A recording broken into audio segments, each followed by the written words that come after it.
Blog Good Talk evening, everybody. Radio.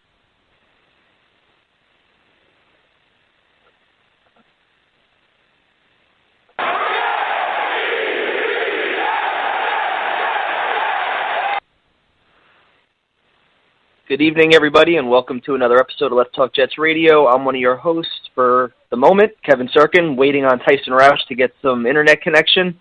Back live tonight, Tuesday night. Joe, introduce yourself, man, because I don't know what's going on right now. We go. What's going on, Kev? Hey, look, things go on. Ty, hopefully he'll be joining us soon. But I tell you what, man, there's a lot to talk about. This team's got a lot of holes, a lot of issues, especially going into this offseason. We got some money. We got some ways that we can fix some stuff, and we're all hoping to see some type of improvement on this roster. At least see this team be somewhat competitive next season. Anything to help Sam. That's going to be my off-season mantra. I'm going to be screaming it. So, listen. With all that put aside, look, I am the man of the people. I am here for the people. Let me shamelessly promote our Facebook page. Everyone go on Facebook, search Let's Talk Jets Radio. Like that page. Our content's up there. Go ahead and give it a listen. Message us. We'll message you right back. We love going back and forth with folks about this football team. Also, leave us some feedback. We love hearing about what you folks think we do here on Let's Talk Jets Radio. So without further ado, Kev, let's go ahead and get into the show, man. I'm fired up. What's up, Joe? I think Tyson it's me, is man. I have no internet, so I can't see anything. I want to thank Cablevision for making my life completely miserable. But first of all, I want to say hello, everybody, and we check out our YouTube channel, Let's Talk Jets Radio. We're on Instagram and Twitter, Let's Talk Jets Radio. We appreciate all the support and follows, and most importantly, check out Let's Talk Mental Health, an initiative that Primetime and myself have kicked off. Something very near and dear to our hearts. We're trying to do a lot of things with it to raise awareness, so we appreciate that. And I guess, Joe, we'll start off with, you said we had a lot of things. I want to thank Primetime for filling in last week, because that was really cool. And, Joe, like you said, we have a lot to talk about. And I guess one of the most important things is how the Jets handled Jamal Adams, which is something that we talked about in the last couple of weeks. And we're all saying, just give him the contract. He's deserved it and everything else. So I emailed Joe Corey about it. I said, hey, man, Joe Corey's a former agent. He knows contracts inside out and backwards. And I said, hey, what would you do in this situation? And he said, there's not one team that's done what the Jets are supposed to do after the third year, and that's extend Jamal Adams. And that's for Khalil Mack. That's for Aaron Darnold. That's for all the biggest names in the sport. After 3 years, nobody extended them. They waited that fourth year. So my question to you is, if the Jets try to hold their ground, which they're going to have a problem with, does this become a Revis situation? Because I think it may become that. Yeah, and first off, okay, good to talk to you again. Cablevision trying to hold you back, versus Blog Talk now. Cablevision is what it is. So look, we're going to push through it. But, we talked about this on the last show as well, and I've kicked it around. I've talked to different people about it, too, about, hey, the Jets kind of hold his fate for the next almost 3 years. There's no need for them to rush and sign him right now, especially with all the issues that we have on this roster coming up into this offseason. I'm hoping that it doesn't become a Revis issue. I know that he's a guy that, you look at his Twitter feed, he'll talk about it. He wants to get paid, and he wants to be the highest paid safety in the league. He's one hell of a player. He's earned that right. But at the same time, I could see us waiting that fourth year, waiting to see what happens, and then making the move after that. I don't think he'll necessarily become like a team cancer, because I think he understands the business side. But I think a lot of fans would be upset, because then you're kind of rolling those dice, because the number could go up because there's other guys that are be coming up, for their deals as well next year. So that number could go up quite a few million, but we'll see what goes on, man. If that's the way Joe Douglas wants to handle it, I wouldn't necessarily be against that either. See, and I think it's going to be a problem, because Jamal Adams is all over his social media saying, I want to be the highest paid player in the NFL, or the highest paid safety in the NFL. I expect it this year. I expect it this offseason. He's expecting all this. And the Jets are doing themselves no favors by actively promoting him and hyping him up like they do every year. They always hype up their free agents or guys that are getting ready to get a new contract, which I have no idea why they always do that, but they do that. But he wants a new deal, dude. And if the Jets say no, does he say, hey, trade me, or I'm going to hold out, or I'm going to be a problem? Like, he wants a deal, dude. Like, he's outspoken about wanting a new deal. So how does he back off and say, you know what, okay, I'll wait till next year? I don't see him doing that. Well, Yeah, well, first off, that's I don't necessarily always agree with certain things they do on social media, but I understand why they want to hype him up. He's one of the faces of the franchise. Some people consider him the face of the franchise. I mean, they call him the Prez. Like, everyone pretty much loves him, across the fan base. They want to sell tickets. So the more you hype him up, the more you put him out there, the more people will say, I wasn't going to spend that money yesterday, but I might spend it today because I see Prez is going to be there next year. So maybe I want to go see him, however many home games there's going to be there. So that's one of the reasons why they do those things. When you look at this contract, of course he's saying he wants it now, but if he doesn't get it now, I also think that he'll understand that that's part of the business. And if he doesn't understand that and says, hey, you need to trade me, they've already tried to trade him. They've already been in discussions with multiple teams to move on from him. So I don't think that door is necessarily closed either. And there's a lot of people out there, a lot of analysts that talked about it, that he's not in a premium position. This is not me saying this. I would have no issues with us signing Jamal Adams. I want to put that out there before y'all start tweeting me. But I do understand that he's not at a premium position. Paying a safety that much when you have issues at corner, pass rusher, offensive line. We damn near have, if we let Robbie walk, we have next to no weapons at wide receiver either. We've been talking about Le'Veon Bell being moved on from as well. This offense is damn near bare, So giving a safety that much money when you have all those other holes to address doesn't necessarily sound that smart either. So you could absolutely make a case for not giving him a deal this year, waiting to see what happens, and if he decides, hey, I'm going to pull a Revis or I'm going to say, trade me wherever, okay, no problem. I'll get rid of you. I'll move on from you. Have a good one. You can go to another team where they'll sign you and give you whatever you need, and I'll take that capital. I'll take those picks, and I'll go right into the draft and address those needs. So that's the way I think you have to play it. Yeah, I mean, this is interesting because, like you said, you reach out to people. I was doing the same thing, kind of saying, all right, we all said he should get a new deal. He wants a new deal. And then the Jets actually give him this deal, it would be setting precedent because nobody else has done it. And this is with some of the biggest names in the sport. I mean, you're talking like Khalil Mack, Aaron Darnold, all these guys. Nobody got a new deal after 3 years. So if the Jets break the bank for him and make him that, hey, listen, good for you. If you don't and you hold your ground, will it become a problem or a distraction? Yeah. And it goes another step. And this is the problem the Jets have, Joe, and this is what kind of where I'm leading with this is okay, if you had a disgruntled Jamal Adams because he's not getting his new contract, who is your number one recruiter for free agency? It ain't Adam Gase. It ain't the winning organization. It's not ownership, and it's not Sam Darnold. It's Jamal Adams. That's the guy that we said will be your number one recruiter. If you have him disgruntled, how the hell are you going to sell this team to a free agent? You can't. Because just think about, dude, they're a losing organization with a coach that may or may not be liked, that has ownership that's a question because Chris Johnson doesn't know his ass from his elbow. Is Woody Johnson coming back? Joe Douglas is a first-time GM, and they can't sell tickets. So what exactly you're going to sell here if Jamal Adams is unhappy with his contract and you're not going to re-sign him and give him a deal this year? How are you selling this? Here's the deal. When you look at it from that standpoint, look, I understand that Jamal Adams, he's a guy that's active. He knows players. He has solid relationship with players. But at the same time, he's the same guy that recruited Le'Veon Bell, and that didn't necessarily work out for Le'Veon Bell here. So I could see a lot of free agents, a lot of guys on other teams looking at that situation and going, okay, yeah, you're a great guy. We love you as well. He has great, relationships with other players. But, dude, you brought Le'Veon over here, and this dude, is having one of the worst careers here. So I don't think that's the reason why you want to run out and spend money and give Jamal whatever he wants just because he's a guy that is, well-liked around the league. I don't think that's why you do that either. The second part of that is, it's got to be our general manager. Our general manager has to be able to sell this location to potential free agents. Our general manager has to be able to sell a direction to free agents. Hey, look, this is where we're at right now, but this is where we want to go, and we believe that you will be a big piece of that.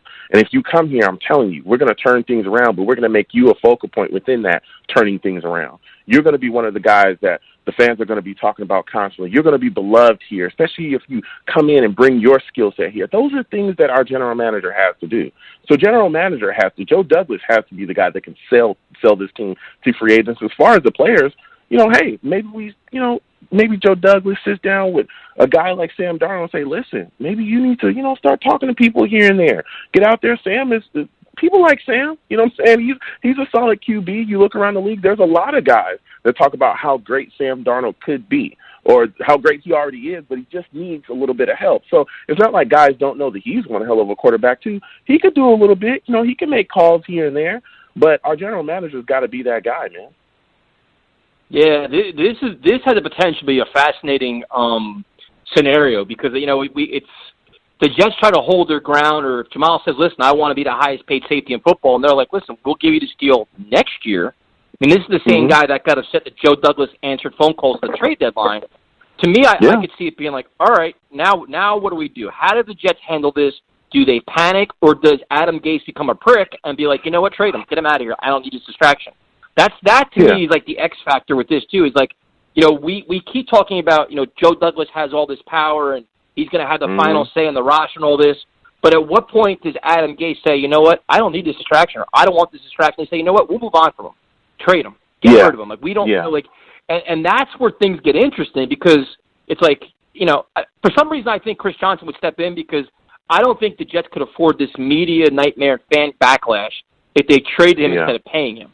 I think that's the one thing that I'm hoping kind of works out. But, this could get interesting. It could get ugly. Yeah, well, here's the deal. I understand from some fans there'll be a backlash, but I think we're also kind of forgetting that. Remember that point in the season where the entire fan base damn near was talking about trading Jamal Adams? I remember that point. I know a lot of people have short-term memory loss. It was like right after that Dolphins game where he didn't play very well, and then there was issues going into the trade deadline too about, him being gone, some of the things that he had come out and said, where there were a lot of people in the fan base that started to echo some of the same sentiment that, again, a lot of analysts had talked about almost a year before in free agency because they talked about that deal, the deal that was looming for him coming up. And I remember people were completely destroying them, and then around that time they were completely agreeing with him later on in the season. They started to agree with those same exact analysts. So I think the backlash there would be, it would be slight from some fans, but if the Jets took that capital and really fixed the football team, I don't think people would have that great of a backlash. I really don't. If they took that capital and maybe traded for, a solid offensive star at wide receiver, or took that capital and went in the draft and really got somebody solidly as well, a CeeDee Lamb or something like that in the first as well, because I believe you'll probably get a first rounder at least for Jamal. I don't think people would be absolutely beside themselves, especially when, again, you look at this team and you look, we have so many needs and so many holes. I think most fans would understand.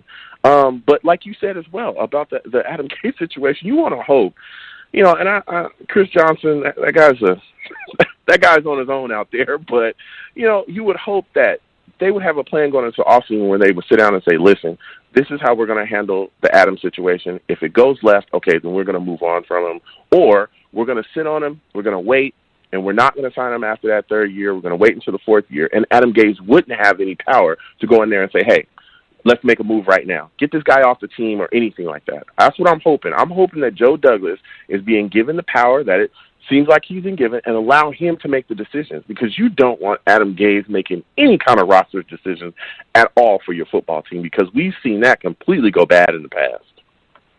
Yeah, this is going to be interesting as hell. The more you read, the more you're like, you know what, if Joe Douglas sticks to his guns and follows what the Ravens did and the Eagles did, he's not paying Jamal Adams here. He's not paying him this year. He's not. Or unless they say, you know what, we have the cap space this year. This is the year to do it. We don't really have any other guys that really sign other than, like, half the team, which is my other point. And it's because, like I said earlier, we're on Twitter, and I'm sorry if I'm boring Steve by repeating myself, but I'll deal with him in a couple seconds. When you're on Twitter and you look at everybody is just like, just draft these guys or just sign these guys. And then you got to take a second and look at all the free agents we have on this team. You have over 20 free agents. And, Joe, if we go, which we can do in a couple minutes, if we go position by position with all the starters on this team, we have a lot of starters you have to replace. A lot. And let's just start offense. Okay, Sam Darnold is a given. Even if you bring back Le'Veon Bell, which is a major question mark, that's a major question mark there. You have no running backs behind him. Bilal Powell, Ty Montgomery, both free agents. At wide receiver, Quincy Nunua is a complete question mark. Robbie Anderson's a free agent. Then you go to your offensive line. Brandon Shell, you don't want him. Brian Winters, you don't want him. Jonathan Harrison, have no idea. Alex Lewis, do you bring him back, free agent? Kelvin Beachum, free agent. Just on offense alone, Joe, look at all the guys you have to replace. And if you want to spend money on them, which is what everybody, just go buy these guys. you got to replace him with where's all this money going to come from? Like, it's like you can't spend $8 million a player. You got to. So then the next thing is, we'll just draft these guys. We're not the Dolphins. We don't have 20 draft picks. It's like this is going to be tough sledding, dude. It's not as easy as everybody thinks because we have so many free agents, even depth. Like we did a thing on Instagram today with Rontez Miles. Do you want to bring back Rontez Miles? You got to bring him back. You got to bring him back. All right, bring him back. That's one you got to sign. You want to bring back Brandon Copeland? Oh, you got to bring him back. Everybody wants to bring back all their free agents. They're not going to be cheap. Neville Hewitt, not going to be cheap. Joe, if you have 20 guys, you re-sign 10 of them at $3 million a year. That's $30 million bucks. Yeah. And you haven't signed a star. You haven't signed a star yet. You haven't brought back Brian Poole. You haven't brought back Jordan Jenkins. You have dude, it's not as easy as everybody thinks. Yeah. Yeah, look, it's going to be tough, but again, I think we can clear close up to I think $80 million this year. So, look, there's going to be some guys, like I said, like Neville Hewitt is a guy that I like, filled in, admirably after. I think these are guys that we can kind of bring back. I think, like you said, if we can, get guys in for maybe $2-3 million a year, that'll be solid. You looking at this, the offensive side of the ball, you touched on a lot of stuff that I was going to say as well. If you're getting rid of Le'Veon Bell, behind him, Bilal Powell, Ty Montgomery, are you going back and getting those guys? If not, then you literally need 3 new running backs. And we're not even talking about real weapons out there. We're just talking about guys to fill the position. Hell, if you let Robbie go, which I'm in favor of, I don't think we should pay him $15 million. I don't think Quincy Enunwa is necessarily a question mark. He's a guy I think we should move on from, not because I don't like him as a player, but because the injury history and the issues that he already has, spinal stenosis. I think it's time for us to, just kind of let that go. After that, so you're probably looking at least 3 to 4 new wide receivers as well. Pretty much the entire offensive line needs to be rehauled. And you didn't even mention corner. I mean, outside of Brian Poole, look, we don't have a number 1. We don't have a number 2. There's issues there as well. So it's all about seeing how Joe Douglas handles this, man. And we have no outside linebackers. Smart. Yeah, well, yeah. I mean, if we let Jordan Jenkins go as well, But he's got to be smart about how he spends that money. And he's got to find ways as well. We used to talk about McCagnon and his trading down. That might be something that we need to look at as well in later rounds, kind of moving down, but getting value while moving down and not getting fleeced, I think is extremely important. And that's why, again, we're talking about this upcoming draft, too. The importance of us hitting in those mid-rounds is going to be big, too, because some of those guys we draft those mid-rounds, they may step in as starters. We might take a corner or 2 in that mid-round. They may step in and be starters. So we've got to make sure that we get the right guys in here. Yeah, and it's crazy because it's we want, like you just said it yourself, we could have $80 million in cap space, which is phenomenal. But then you look at all the frigging positions we have to address, and these are starters. These are guys that have to play week 1. You're looking at, everybody's we got to sign at least 2 linemen. Okay, there's 2. We need 2 corners. There's 4 players. We need an outside linebacker. We actually need 2 outside linebackers. You need all these guys to start week 1. And then people are saying, you know what, we want to sign Yannick from the Jaguars, make him the highest paid defensive end or pass rusher. Okay, so now you want to give him $80 million. Where is this money coming from when you have so many holes? And then and while we're doing that, while we're spending all this money on Yannick and all those guys, let's go sign 2 receivers, too, while we're at it. And we're going to give them $12 million a year. Did money grow on trees and the salary cap go away? I must have missed a newsflash. Because you can't afford to do all these things. The roster is so barren, and there are so many holes. It's not going to be easy, dude. It's we all want a lot of the things, and the problem we're going to have is we're going to have to, like we talked about the last 3 weeks. I know I'm repeating myself, Steve, but get used to it. What happens is the offensive linemen are going to have competition. All these teams want the same players, and if even money, they're not coming to the Jets because we're not a winning organization, and we have Adam Gase. So you're going to have to overpay a Conklin or overpay a Scherf or overpay any of these guys. And, Joe, when you do that, it takes away from other positions. So say you overpay for Conklin and give him the extra, or Thuney, and you give him $15 million a year, that extra $5 million a year may cost you Brian Poole, or that may cost you Jordan Jenkins, or that may cost somebody else. And that's the unfortunate situation that we're in right now. Yeah, I mean, it is. I mean, this is a consequence of bad roster management for years. This is a consequence of Mike McCagnon and his horrible free agent signings. One of the reasons why we don't have as much money as we should coming into free agency. Also, one of the reasons why we have so many holes on this roster is this horrible roster management. The Tremaine Johnson deal, I think, is a great, look at that deal. Look at how that's worked out for us. We literally have this dude in the teens making money here. He's nothing but a paperweight, completely useless to us. And now we're trying to move on from him, but we're going to eat a lot of money if we do cut him as well. So, look, I hear you. I hear what you're saying. You don't necessarily want to go out there blowing money. I know a lot of people, Ngakoue has really picked up a lot of steam around here with a lot of fans as well. I've had people talk to me about him too. Look, I understand, wanting to sign all these stars out there, but we cannot afford all those guys. Nope. I wouldn't necessarily have a problem with overpaying a guy like Joe Thuney because, look, I get it. You may have to lose a Brian Poole, but you don't find somebody to protect Sam, you may lose your franchise quarterback. That's why I think it's really important for us in free agency to target areas of severe need that need to be addressed today, like offensive line, and then attempt to, kind of nickel and dime the other spaces and also use the draft as well to kind of supplement for talent for those. But the offensive line, to me, without a question, we should at least get 1 to 2 offensive linemen in this free agency class and then kind of do other things that we can with the draft and the lower-tier guys. So I think also a big part of this is going to be how does Joe Douglas will and deal in free agency and how he spends money. We saw Mike McCagnon before go in and overpay like lower-tier guys, and they would come in and be trash. Complete trash, and they got way more money than they should.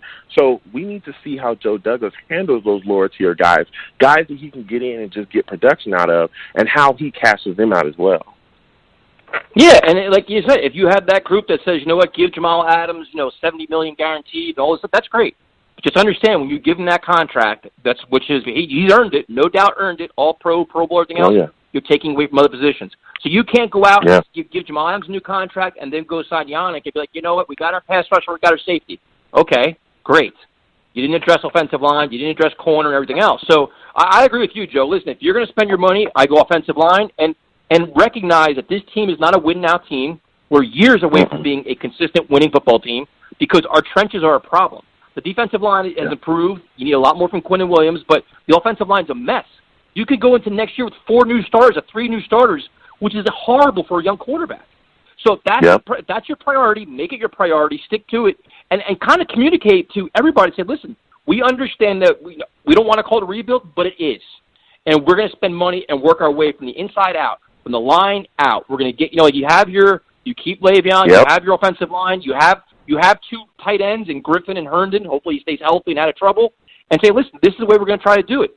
Greg Williams' defense can keep you in the game. You try to find him parts. And then you have your nucleus this year, and then next year, maybe you make a push for that big-name guy. Maybe you have a better building block or a better nucleus.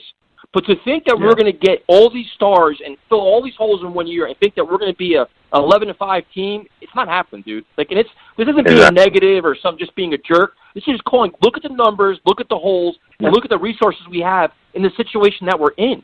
Like, the Jets are not an enviable situation. They're just not. They're not a winning organization. Yeah. And they're not a marketable team. Yeah, and I was saying this all last year. It's not about, and I was called negative. No, I wasn't negative. I'm being realistic.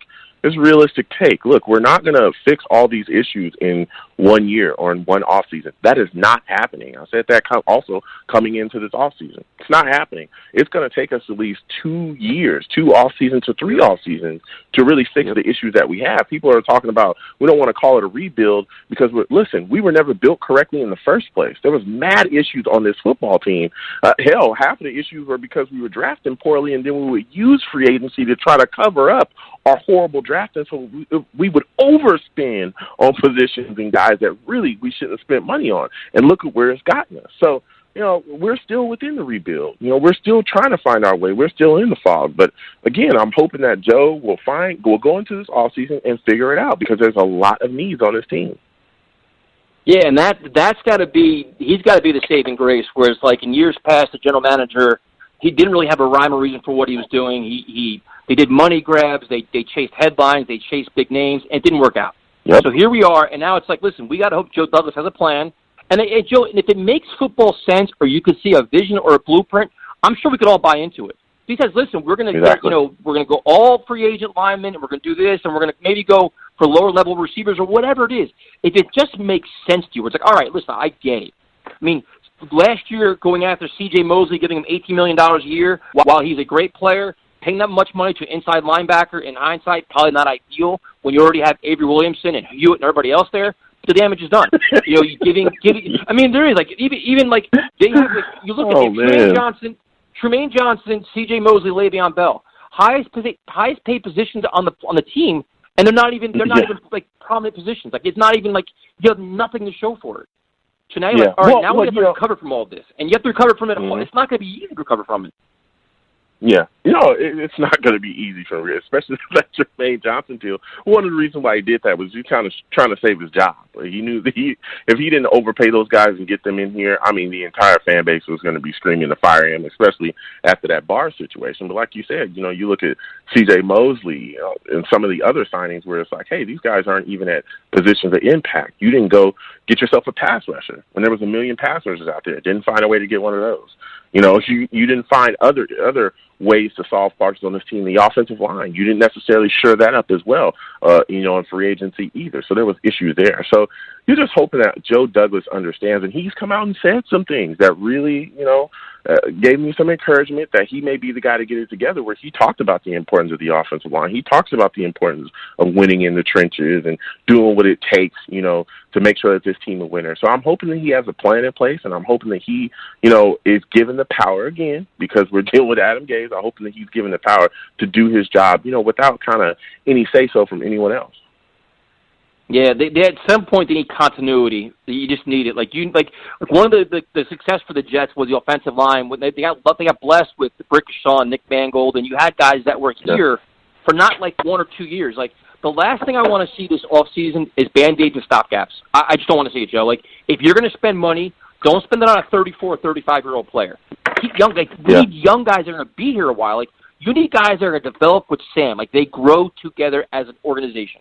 Like that's the way the winning teams are built. Like you look at all these teams, like people are envious of the Ravens and the Patriots, even the Cowboys. The Cowboys have success. They're not winning Super Bowls. It's the offensive line, and they're all together for how long? Like they have like a system and a program you buy into, and you build around it. And we're always in flux. There's always some kind of nonsense going on and some kind of mismanagement, whether it's Spencer Long or friggin' like it's always Ryan Khalil. There's always some nonsense. And it's like you got to hope they have some kind of like we need to have, like you said, you need to have Sam. Like, Sam, here's your center for the next 5 years. Here's your left tackle for the next 5 years. Here are your guys. Here's your number one receiver you're going to have for the next 5 years. You have your tight ends. Like, just say, I know who's going to be here year in and year out for your young quarterback. Like, that's how you win in the NFL. Yeah. And again, I think the biggest thing that should change around here, especially with the addition of Joe Douglas, is you talk about those other teams, the Ravens, so on and so forth. The reason why a lot of those teams are constantly within contention, the reason why a lot of those teams continue to fight is because they have young players because of the draft. They draft way better than us. We're one of the worst drafting franchises, I think, in NFL history. I mean, look at how many guys we've had. Hell, look at how many guys we've had in the last 5 years just bust out. What was it? Like our 2000, what class was Leonard Williams? I think it was like a 2015 or 14 or something like that draft class where none of those guys are here at all, and almost damn near all of those guys were gone before year like 2 or 3. That's a horrible way to try to build a football team. You can't do that if you continue to bust out classes like that. That's completely ridiculous. So I'm hoping to see that change, because if you can get guys in here, even if they aren't all stars, just guys that are going to give you really solid production from each round, you'll see the team turn around and get good, fairly quicker. Yeah, and it's like then you look at what's a Joe Douglas type of player. It's going to be hardworking, team first, work ethic, high character leaders. Like this is how you truly build your culture. You can't bring in a guy like Ja'Kai Polite. You can't take chances on guys like that because we can't afford to miss. Like we've lost our wiggle room, and it's like I said, we're not the Dolphins. We don't have all these draft picks to blow. Like we need guys that can play this year and be a part of the solution. You know what I mean? We can't take a chance. Like, this guy here, great value. How many times have we heard great value in the second round or third round, and the guy's got more risks and more concerns than any player we know, and within 2 years he's off the team. Like, give me the high-energy, high-IQ football guy, like a high football IQ guy that works his ass off and is a team captain. Let's bring some of those guys in here now, and let's find. You know what I mean? Like, that's how you look at these. You look at these teams, Joe. And that's what they've all moved to that now, where it's all team first, hard work, like a Ron Miles kind of player, but just a little bit higher value. But that's how you change things now. Yeah, and one of the things, high character guys. I think that, that's pretty much the saying. You want to bring in high character guys. The guys are going to work their tails off. Guys are going to push themselves, and not only push themselves, but push other players on the roster too. That's how you get better. You get better from within.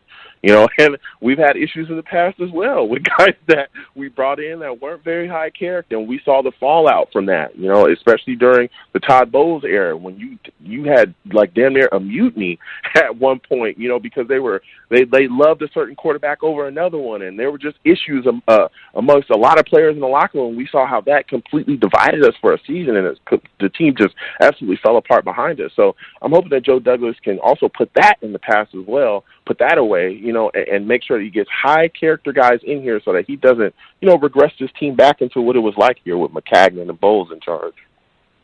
Yeah, I mean, if you look at the history of the Jets and the draft and things like that, and one of the things, it's always funny, you look back at some of the drafts, and on draft night, whenever you see work ethic concerns or the players always late for meetings, or like there's always these red flags in college, 95% of the time that translates to the Jets every time. Like it's just like you see it. Like it's like he didn't always go to practice. He missed a lot of meetings. He has some motor issues. He has this. He has that. That's not the guy you want. It's just not. We can't afford to do it anymore. Like we've tried all these games. We tried all these experiments. We tried all these projects. I'm tired of projects. Joe Douglas needs to bring us proven players that can play and contribute, even on special teams, Joe. Because you look at all the free agents we have, 20-something free agents, there's a good chance, 5 or 6 of them are probably quality special teams players. Look at, Neville Hewitt, Brandon Copeland, all these guys. So if you want to let them go, these guys you draft, like not Trevor Wesco, I mean, you got to get guys that can contribute and play special teams and play well. Like you can't have drop-offs when you let these guys go. Yeah, you can't. And also, we're talking about bringing in competition to kicker as well. I know some people can't stand kickers. I know some people, don't like him as well. Black Edwards is a free agent too. Yeah, Joe Douglas has got to attack, a lot of different areas. And like you said, our special teams is going to play an important role too. Special teams we've seen in the past have won people games and have lost them games as well. So we got to make sure we get the right guys in there as well. Yeah, so 929-477-2651. Check us out on YouTube, Let's Talk Jets Radio, Instagram, Twitter, Facebook. We're pretty much everywhere. Give us a call, talk about it. And, Joe, before we go to calls, we got a lot of tweets about, should the Jets look at the XFL for players? And my answer is this. Mm-hmm. If you play football, whether it's in the XFL, the CFL, Alaska, Ireland, Russia, Dagestan, I don't care where you play football at, the Jets should look at them. I don't care.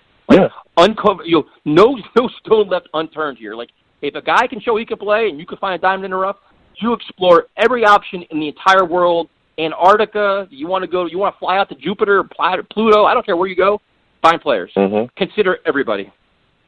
Yeah, I'm exactly the same way. I mean, everybody. It doesn't matter where you play. Like you said, NFL or XFL, NCAA. Hell, if you play in the YMCA, I'm with it. If you can do anything, if you can give us something on this roster, I'm all about it. You know what I'm saying? Anybody that can contribute, we need to make sure that no stone is left unturned. Make sure you find talent anywhere that it is. Yeah, no doubt. So, Joe, my dad had a saying. When I was growing up, my dad had a saying. He's like, when the cat's away, the mice will play. So, apparently, one of the cats may have been away last week, and the biggest mouse in the house decided to make his presence felt. Now, wow. I was shocked that I'm actually shocked that he stayed awake for it. I'm actually shocked that he had his phone, didn't sound like a robot. So let's bring on the biggest mouse in the house. Wow. Steve, what's up, man? Good evening, guys. How are we doing tonight? Well, how are you doing, man? Are you bored already, or how's this working for you? Is this up to your satisfaction? 'Cause we don't want to bore you, because you're very important to us. Well, here's the thing. The show actually did get off to a good start with you losing connection, so that was actually a great start to the show. Cool. So listen. Steve, I want to, since you're such an innovative mind and you're such a powerful voice of reason for our show, I want you to dictate the topics for our show tonight. So we don't want to repeat ourselves, and we don't want to bore anybody. So I want you to dictate to us what our topics should be, and they have to be new. We can't repeat ourselves. Well, here was the thing. I was gonna say what mostly what you guys were going to say is what you were saying and Joe was saying. Well, way of how I see this is going into, this off season, this is Joe Douglas's team,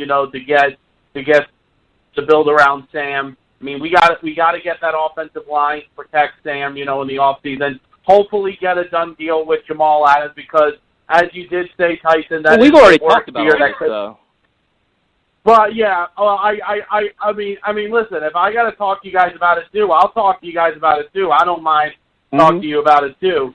But I'm just saying, it's just if let's say if a deal doesn't get done with Adams, it does worry me that he could do like what Revis did back in 2010, do a holdout, and it would just be really scary if that happens because the thing is Adams deserves to be paid.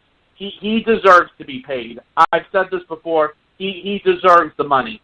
And I mean, Steve, hold on. But here's the deal. But Steve, here's the problem. He may deserve to be paid, but so did Aaron Donald at this point, and so did Khalil Mack, and their teams didn't pay them. So what makes Adams different than those players when nobody else in the NFL gives the deal after 3 years? Then what's going to happen is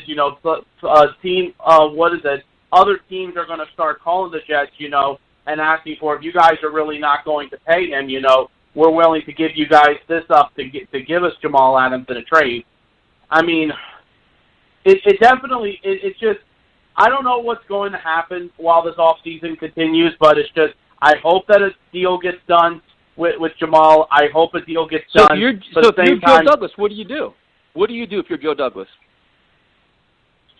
As of right now, I would try to find a way to have a meeting with Jamal and his agent and, get a deal done. So you make him the highest paid safety in the NFL after his third year and set a new precedent for the team in the NFL? After his third year, yes, because he deserves it. Okay, so now if you do that, you do realize that you probably can't afford the other players because now you're taking a big chunk of your salary cap out. Well, I mean, the thing is that when you look at it, if we could find a way to re-sign some of the players and give them a cheaper deal, that's what we would have to do. And if we can't, we can. And how are you going to replace them? I mean, they're not going to. The way free agency works is, listen, I don't care what Jamal gets paid. I worry about my paycheck. So if you're not going to pay me, somebody else will. Guys aren't going to take less to stay here to play with Jamal. They want their own money. It's a me business. No, listen. I know there are players in the league. Sometimes it's just not about the game. It's always about money. And listen. Yes, I understand. Everybody all needs to get paid. But the thing is that though some of those players that do want to come back, though, they're just not at the level that Jamal is at. Yeah. Yeah, and Steve, first off, I want to thank you for calling in, man. You called in, you stood up, and you're bringing the fire. That's why I love talking to you on a weekly basis about this football team. And look, I hear what you're saying about signing Jamal. I get it. I'm not a guy that's necessarily against it, but I also understand the other side of the table. But with you saying, hey, you want to make sure that he gets that deal, are you doing that because you really admire and you like his, the fact that he can recruit other players as well to this football team? Yeah, that's the thing too, because earlier today on Twitter he was actually, because here's the thing, Jamal Adams wants to be a Jet. Like, he wants to be here. I know he's trying to do the best to get paid, but he wants to be here. But today, when I was at work today, I was looking on Twitter, and Jamal was actually trying to recruit the guy from Jacksonville. I can't pronounce his name right. It's that pass rusher, Ngakwe, whatever his name is. Yeah. Joe, what are your thoughts on him? Yeah, Steve, I think Ngakwe is a good player. Don't get it confused. I do think that he can bring something to us, but I don't think that we should spend as much as he wants, okay? There's a lot of people saying they want to give him $18 million. They want to make him the highest, paid pass rusher ever in the league, so on and so forth. Look, he had, 12 sacks in 2017 and 8 sacks in the next year after that. I would like to see us bring back Jordan Jenkins and take that money and go elsewhere. I think addressing pass rusher for me should be done in the draft. I don't think we should pay, especially guys that want to be overpaid like that. Not with much money as we have. Okay, well, let me ask you this. What are your thoughts on Matthew Judon? Man, you know what? I'll tell you what. I do love Matt Judon. I do. That was another guy that I thought about as well, but it really would depend on the price. I like him. I like Shaq Barrett as well. There's a couple other guys that I think are on the list. Van Noy, I think, is out there too. I would be interested in him too, but it really would depend on the price. Well, it really would depend on the price. But I've also hold on, Steve. Second off, I've also heard that no problem. I love talking to you, man. I know you're passionate. I'm passionate as well. But I've also heard that the Ravens might look to franchise him. So there may be, some kind of look where you might have to trade for him. If we're talking about trading for him, I'm not interested because I don't want to give up picks. But if he does hit free agency and that market is there for him, it depends on how much Judon will be asking. I might be willing, give him a test or not. Well, okay. I mean, I wanted to get Tyson's thought on Matthew Judon. My problem is going to be a bidding war for a lot of these guys, and I think the money would be better spent somewhere else. Like, I just think if you're going to spend money, I'm spending money on linemen. I'm looking at I just want to spend money on offense. To be honest with you, I'm tired of saying listen. I've wanted a pass rusher since John Abraham, but now it's like we have so many holes, and the league is an offensive driven league. It's all about offense, all about the quarterback. Yeah, I'm all about receivers. I'm getting, if Le'Veon Bell is gone, get a quality running back. I'm about offensive line. And then whatever extra money we have, we need corners. Like, it's just like, to me, it's like, a pass rusher. These guys, it's like a luxury item now. I can tell you this right now, Tyson, Tremaine Johnson needs to go. Because if we let go of Tremaine Johnson, we know that. Need to let it go. He can go. Tremaine Johnson can go, and so can Dow Roberts. But guess what? That means you need 3 corners. Because Brian Poole's a free agent. That all costs money. Like, the positions the Jets have to fill are the most expensive positions in football. Wide receiver, left tackle, pass rusher, corner. I mean, it's a mess. So you can't, if you're going to spend money, you got to prioritize. And to me, as much as I want a pass rusher, my priority is offensive line and receiver. That's where I'm going with it. Like, we don't have a choice. Now, no, and this is the thing that I do trust with Joe Douglas on this.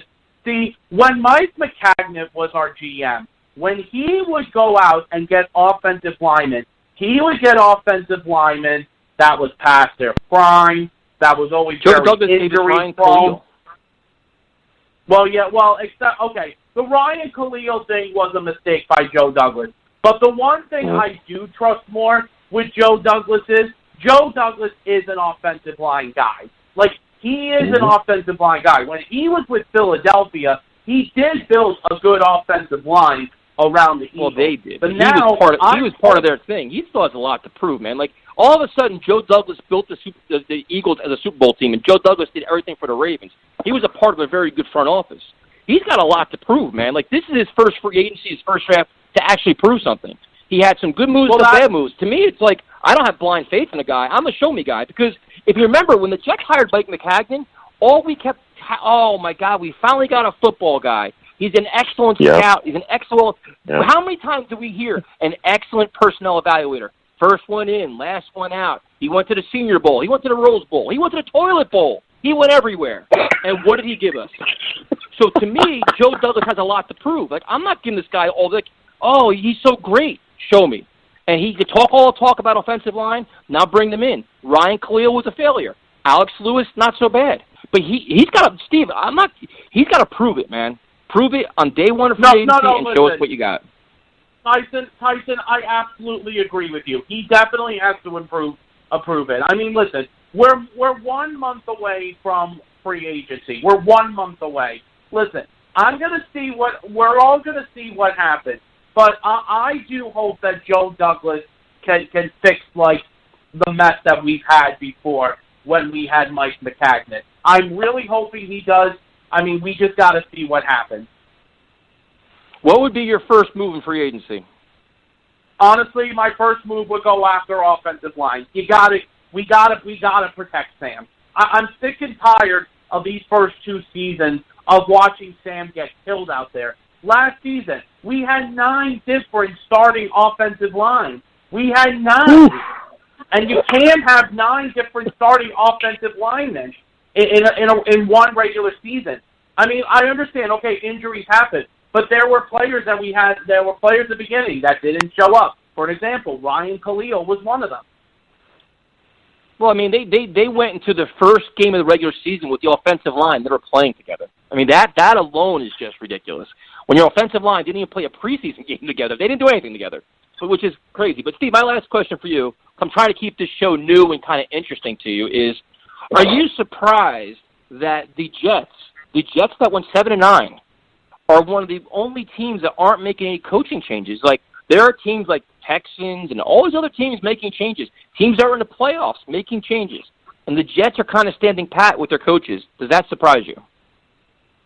I mean, I don't know what to say at this point with that. I mean, it's just, I remember when Joe Douglas had his final press conference at the end of the season with the media. You know, he said that he was going to talk to the coaching staff and to see, like, what things that they could change.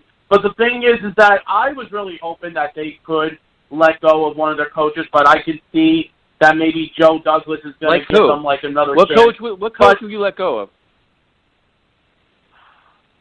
The coach, personally, I would let go of would be the guy who was our offensive line coach last year. And that's the question that I have. It's like, if you look at, like, if you want to have accountability and show results and keep the locker room in check, they had one of the worst offenses in football. Now, there are teams in the playoffs that had very competent coaches, good stats, everything else, and they got rid of coaches and made changes. The Jets have one of the worst statistic offenses in football, and their status quo, like, everything is fine. Joe, is it? It's like, yeah, are we just not seeing something here? I don't understand it. Yeah, I don't understand it either. I really, really, really don't understand it either. It's just, I mean, maybe Joe Douglas is going to give him another chance, but I mean, I don't know what's going to happen in 2020. You know, right now we're in February. Right now it's still very early to decide. Maybe we'll see what happens, you know, with these next couple of weeks coming up before free agency starts, and we're going to see what happens. That's all we got to do. Yeah, exactly. I mean, when you have one of, if not the worst, offense in the league, I don't see how you don't make significant changes up on your staff. But again, when you look at the guy that's running the show, because Darrell Loggins is the guy in name that is, you know, the offensive coordinator, but he's not really the guy running the offense. So when you have a guy that is at the helm, you know, what is he going to do, fire himself? Adam Gase is not going to get rid of himself. He's the guy actually, you know, the guy that's calling the plays, the guy that's doing everything out there. So, but we definitely should have had changes. But, you know, it is what it is. Like someone mentioned, I think Tyson mentioned it, hire Bill Callahan after when he was let go. Callahan they blew that already. I know. Bill Callahan, who was a great offensive line coach in the NFL. Another thing was also, too, I'll just say one last thing, guys, before I go. Just one last thing. You know, it's just, the thing is, listen, I unfortunately still don't trust Adam Gase. It's just, Adam Gase has a lot to prove this year, because he doesn't prove me this year of if he's deserving of our head coach, then I just don't know what's going to happen. I just can't trust him right now. Would you bring back Trevor Siemian as a backup quarterback? I mean, I know he got hurt. I can't blame him for that thing, but God, it's hard to say. It's really hard to say. Well, it's a yes or no question. Honestly, no. I would rather look at a different backup quarterbacks, you know, like for quarterbacks in free agency, and maybe give them like a cheap 1-year deal. Okay. Fair enough. Steve, thanks for calling in, man. I hope you can stay awake the rest of the show. Yeah, no problem, man. Have a good night. Bye-bye. You know, Joe, and that's another thing that we kind of got to look at is you look at behind Sam, and, you know, Trevor Siemian, I mean, he was dealt a bad deck of cards being behind a terrible offensive line, dealing with a terrible coach, but what is, you know, your backup quarterback plan? Like, if you look at a lot of these other teams in the NFL, they're bringing in guys that can play and play well, and you're going to pay them a little bit of money. How do the Jets handle backup quarterback now? Yeah, you know, first off, I want to thank Steve for calling in. I want to thank Steve for calling in. Listen, he brought the fire. All right, I knew that he was going to stand after last week. He called it, and he stood. Steve stood up. So shout out to Steve. He didn't get pushed around. He continued to come back and fight. And Steve sounded great tonight. So again, I want to thank him for calling in. For me, I look at Trevor Siemian. I don't see why you don't bring him back. Here's a guy that I would be extremely interested in bringing back, a guy that was a solid backup QB. You look around the league, a lot of teams are really hungry for a QB that can come in and fill in those spots for a backup QB. There's not a lot of great backup QBs in this league. So a guy like Trevor Siemian, who you said, and I believe that as well, dealt a bad hand with the offensive line. Our offensive coordinator, Adam Gase, didn't help him out either. So he had that injury. He was completely destroyed after that game. But if you allow this guy to come back, I'm telling you, he's going to be solid for us. So I'd like to have him back, man. As long as the deal is right and he's not asking for anything crazy, he should be brought back. Yeah, and at least bring in guys that can play, not like a Luke Falk or guys that never played before. Let's pretend that pretend we're a football team. Let's act like we really want to win games. And if Sam happens to get banged up, God forbid, that a guy can come in and actually look like he knows the game of football, and not just dazed and confused and ready to sue the team. So we're going to go to Josh and Brick. Josh, what's up, man? Hey guys, how's it going? Oh, we're just trying to get to free agency, man. This is probably the worst time of year in terms of football news. Yeah, before I get to my point, I wanted to, you guys were just talking about backup quarterback. Howie Roseman, the Eagles GM, he's very into having a good backup quarterback. I think we'll see Joe Douglas make a change at backup quarterback this year. I don't know if he necessarily believes we have a good backup quarterback in Siemian. Yeah, I mean. Oh, well, first off, I want to thank you for calling in. Look, I hear what you're saying. I'm wondering, who exactly will be out there. I mean, who is the guy that you would look at as a backup quarterback you think the Jets should bring in? I don't know. I know they were. I'm not sure about that. I didn't really look into the free agent quarterback market. I just wanted to mention that because I heard someone mention it earlier today about Howie Roseman. So. My main point is talking about the offensive line and how I think we should focus most of our capital into the offensive line. I think this roster has a bunch of holes, and you can't reasonably think you can fill all these holes in 1 year. The best thing we got to try to do is try to protect our young quarterback, to see what we have in him, to know that we have our young franchise quarterback. And then after that, you can try to fill out the rest of the roster to get younger and better at the rest of the positions so that you don't have to pay to overpay for certain positions so that you have younger, better talent. But the first thing you got to build, all these teams, look at the Steelers. The Steelers have a great offensive line. Why do you think with missing Ben Roethlisberger, they had a very good record this year? Because their offensive line keeps them afloat. The Eagles won a Super Bowl with the backup quarterback. The Ravens built a monster offensive line around their quarterback, and they drafted young players on defense and offense. That's how you build your roster, and I think that's how Joe Douglas is going to build it. Yeah.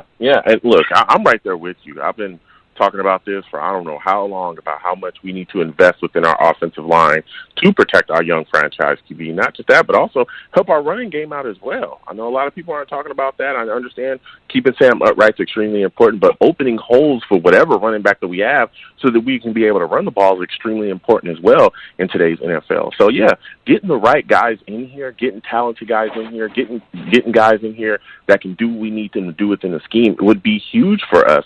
And so my question for you is, what offensive line in free agency do you covet for the Jets to bring in? So one low-key guy that I'm not sure he's for sure hitting free agency is the guard from Detroit, Glasnow. He's a really good young guard. I think he can fit right into this offensive line. He's nice. He's athletic. He's strong. Thuney would be my other top option. If not that, I would go for Conklin, the tackle. I think tackle is both tackle spots are the most important spots on the offensive line because they protect the left tackle protects the blind side, the right tackle. They're just harder to get than most of the positions. You can get a center generally go. There's a reason why centers and guards go later in the draft because they're harder to find. And I think we could get in the with our 11th pick, we could get a good tackle. So I think that's what I would do. So at center, are you going to go away with Jonathan Harrison, or are you looking to upgrade him? So ideally, I know I would go in the second round with our number 48 pick. I believe I would go Lloyd Cushenberry, the LSU center. I would maybe even try to trade up to get him because I really believe he's going to be a stud. He's really powerful. He's got long arms. I really like his technique. I think he's going to be a stud for years. We might actually have to trade up a couple spots. I would trade up for him. I think he's going to be a really good starting center for a long time. But if not him, I would go maybe Nick Harris later on in the draft. I don't think any free agent centers are worth signing at this point. I think you got to draft a franchise center. Do the Nick Mangold draft, get a center and a tackle in the same draft. Try to build your offensive line through one or two spots in free agency, then fill it up with a bunch of young O-linemen. And, I think that's a good idea. So do you think the Jets will have a problem if they don't give Jamal Adams a new contract this year? Yeah, so I actually like the point that you made earlier about Aaron Donald and Khalil Mack not getting paid. I personally agree with that. I don't think it's smart to pay him. The problem is I had a big problem when he went on Twitter and says I expect to get paid this offseason. I really didn't like that because now it puts pressure on your brand new general manager that doesn't have a lot of experience, that's trying to keep the fan base happy and keep the players happy at the same time. You got a leader in the locker room that expects to get paid, but that's not how you're supposed to do business in the NFL. There's a reason why nobody's done it until now. Young players, you're not supposed to pay until they prove themselves over and over. And yes, I understand Jamal is one of the best safeties in the NFL. He's one of my favorite players. And also, I think if you do sign him now, one benefit is since the cap keeps going up every year, in 3 years it's gonna be a bargain. When Derwin James gets paid and the next young safeties are going to start getting paid, Jamal Adams' salary is going to look like a bargain. But at the end of the day, that's not how you're supposed to do business in the NFL. And I think I think he put Joe Douglas in a hard position. No, I completely agree with you. I think you put him in a very hard position because if you make this move, you're going to set a new precedent with, not only the NFL, with their own team as well, that you're going to really negotiate for 3 years. And it's tough, man. And you could see, he's very outspoken. He's very adamant. He's got a lot of fan support. And if the Jets try to hold their ground, I think it's going to get ugly. I just think it could be a problem. So it'll be interesting. Josh, phenomenal call, man. Thanks for calling in. I appreciate it, guys. Love the show. Have a good night, man. Joe, it's not like we're trying to make a headline or a story. This is just what could possibly happen, and we've seen it. We've seen this firsthand with Revis. We saw, with the whole nonsense with Mo Wilkerson. We've seen these contract problems with the Jets before. And what makes it even worse is all these little dumb things that Jets do with contracts. People don't want to give Manish credit for a lot of different reasons, but the guy has so many stories about things that we've done that are just stupid, whether it was the Osemele deal, the stuff with Quincy Enunwa. Now you have this thing with Rick Dennison not wanting to pay the friggin' coach. I'm like, dude, the Jets nickel and dime every friggin' thing. They just look stupid. So when you have all these little situations, it's hard to have faith in them handling the Jamal Adams situation correctly. Yeah, and first off, I want to thank the last caller for calling in. He's bringing the fire. You're right. The Jets have made a lot of bad decisions contract-wise, especially the stuff that's going on with Dennison, like you said, nickel and dime in every single way. It's like we've got to start being smarter about what we're doing here. And look, but he brought up a great point, and I brought that exact same point up earlier on in the show as well, is that the benefit to paying him would be, hey, you kind of get past all these other guys that are coming up for big contracts, especially Derwin James, man. You want to talk about a dude who's going to get paid? Derwin about to get paid. Let me tell you, that guy's one hell of a player. So if you do end up signing him to a contract this year with the cap moving up and up, it's going to be a bargain compared to all these other guys that are going to come up and really get big deals as well. So that's something to think about too. But again, like you said, and other people have talked about around the league as well, that's not necessarily something you do this early. You want to wait a year. Some people even wait, the next year, and then you give him that deal. Then you give him what he's owed. So I just think that Joe Douglas has to play this smart, man, because if he doesn't, it could get pretty bad. Yeah, this is going to be interesting, man. I have this nervous optimism. I don't know. I'm just nervous about this offseason. There's so many questions. so many questions and so many holes. It's going to be interesting. And we apologize for any sound difficulties. My internet was all screwed up this morning, or not this morning, tonight. So if we sound kind of weird, I will edit it and make sure it sounds okay on our upload. We're going to go to Mr. Kevin. What's up, Kevin? What's going on, guys? How you doing, man? Mr. Spotty Blackman? Mr. Got a new podcast coming out soon? We're going to try to bring the fire. You know how that is, me and CJ. I'm sure we'll have some interesting things to discuss. I'm sure about that. But you guys were on fire tonight. I have to be honest. I'm just coming in about 20 minutes ago. Had some things tonight, but I'm glad I was able to make it. Free agency discussions are difficult. I think I just heard you say a few minutes ago that this is the worst time of year for sports news, and I'll agree with you in that 100%. I'm really kind of disenchanted that we haven't heard that Jermaine Johnson has been released just quite yet, but there's still time. Yeah, but see, Kevin, the biggest, I guess, our topic for tonight is something that we've been digging around and doing some research, and we talked to Joel Corey, and he said the whole Jamal Adams situation, the league precedent is to not give him a contract after 3 years, is to do it after 4 years, where guys like Aaron Donald, Khalil Mack, and everybody else, they don't get deals. So if you're Joe Douglas, what do you do? Because if you don't give him the contract, I think it's going to be a problem. I think he's very outspoken. He's got a lot of bravado. He wants his money. He's earned it in his eyes and in a lot of people's eyes. So then what do you do? You know, that, again, is a difficulty. I think we've seen where, you know, kind of dragging our feet a little bit is either is going to cost us or has already cost us. But, again, I think everybody's right. The president is not to actually give him a contract this season. But if we wait until next year, he's already going to be – and then even if we were to do it now, he's already going to be the highest-paid safety. I think to an extent he has earned that at this point. I really don't think there's any question about, you know, us needing to pay him or us, you know, us having – maybe a desire to sign him and keep him long-term organizationally. But if they did do it this season, I'd be surprised, I'll be honest. I mean, I think us having the conversation, I think, is important. How Joe Douglas goes about this is going to be extremely important because to the point that you just made, he is outspoken. He does have a lot of, you know, ego that comes along with, you know, I guess the production. That in particular is why the issue is as big as it is because he does have the production. It's not just talk right now. So it's going to be difficult. I don't necessarily know if I would pay him yet. I know we're going to have to pay him at some point. Yeah. Kevin, first off, I want to thank you for calling in, man. You know I love talking to you about this team when you do call in. Listen, I'm right there. I was one of those guys that said, hey, you know, you might want to look into giving him a deal this year. But again, with people kind of throwing around the idea of moving on, I know that we can literally, you know, kind of control his fate for the next 3 years, kind of pushed off that, you know, we don't have to rush to give him a deal. But my thing is, and Tyson has been talking about it all night, is, you know, what if this gets ugly? What if he, you know, starts talking like he did around that trade deadline where he says, hey, look, I'm a guy that should be paid. I need to get paid, you know, right now. I expect to be paid big money. What's going on? He kind of starts to become a problem. Do you think the Jets would trade him at that point? And do you think they'd be okay with the fan backlash from that if it came? Okay, that is an extremely sensitive, I guess, situation to have to deal with. If it does get ugly,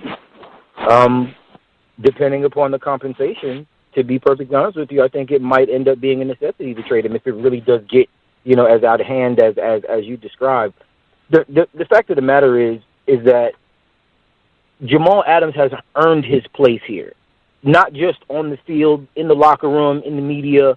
All of those places, Jamal Adams' impact is being felt, and I mean it's positive for the most part. Yeah, we had the little dust up, but with that being said, coming out of it, I think it was kind of a minor thing, unless of course it does actually continue and we start hearing all throughout this next free agency period a lot of conversation about, you know, if we're going to trade him, and they're fielding calls and they're getting all of these things.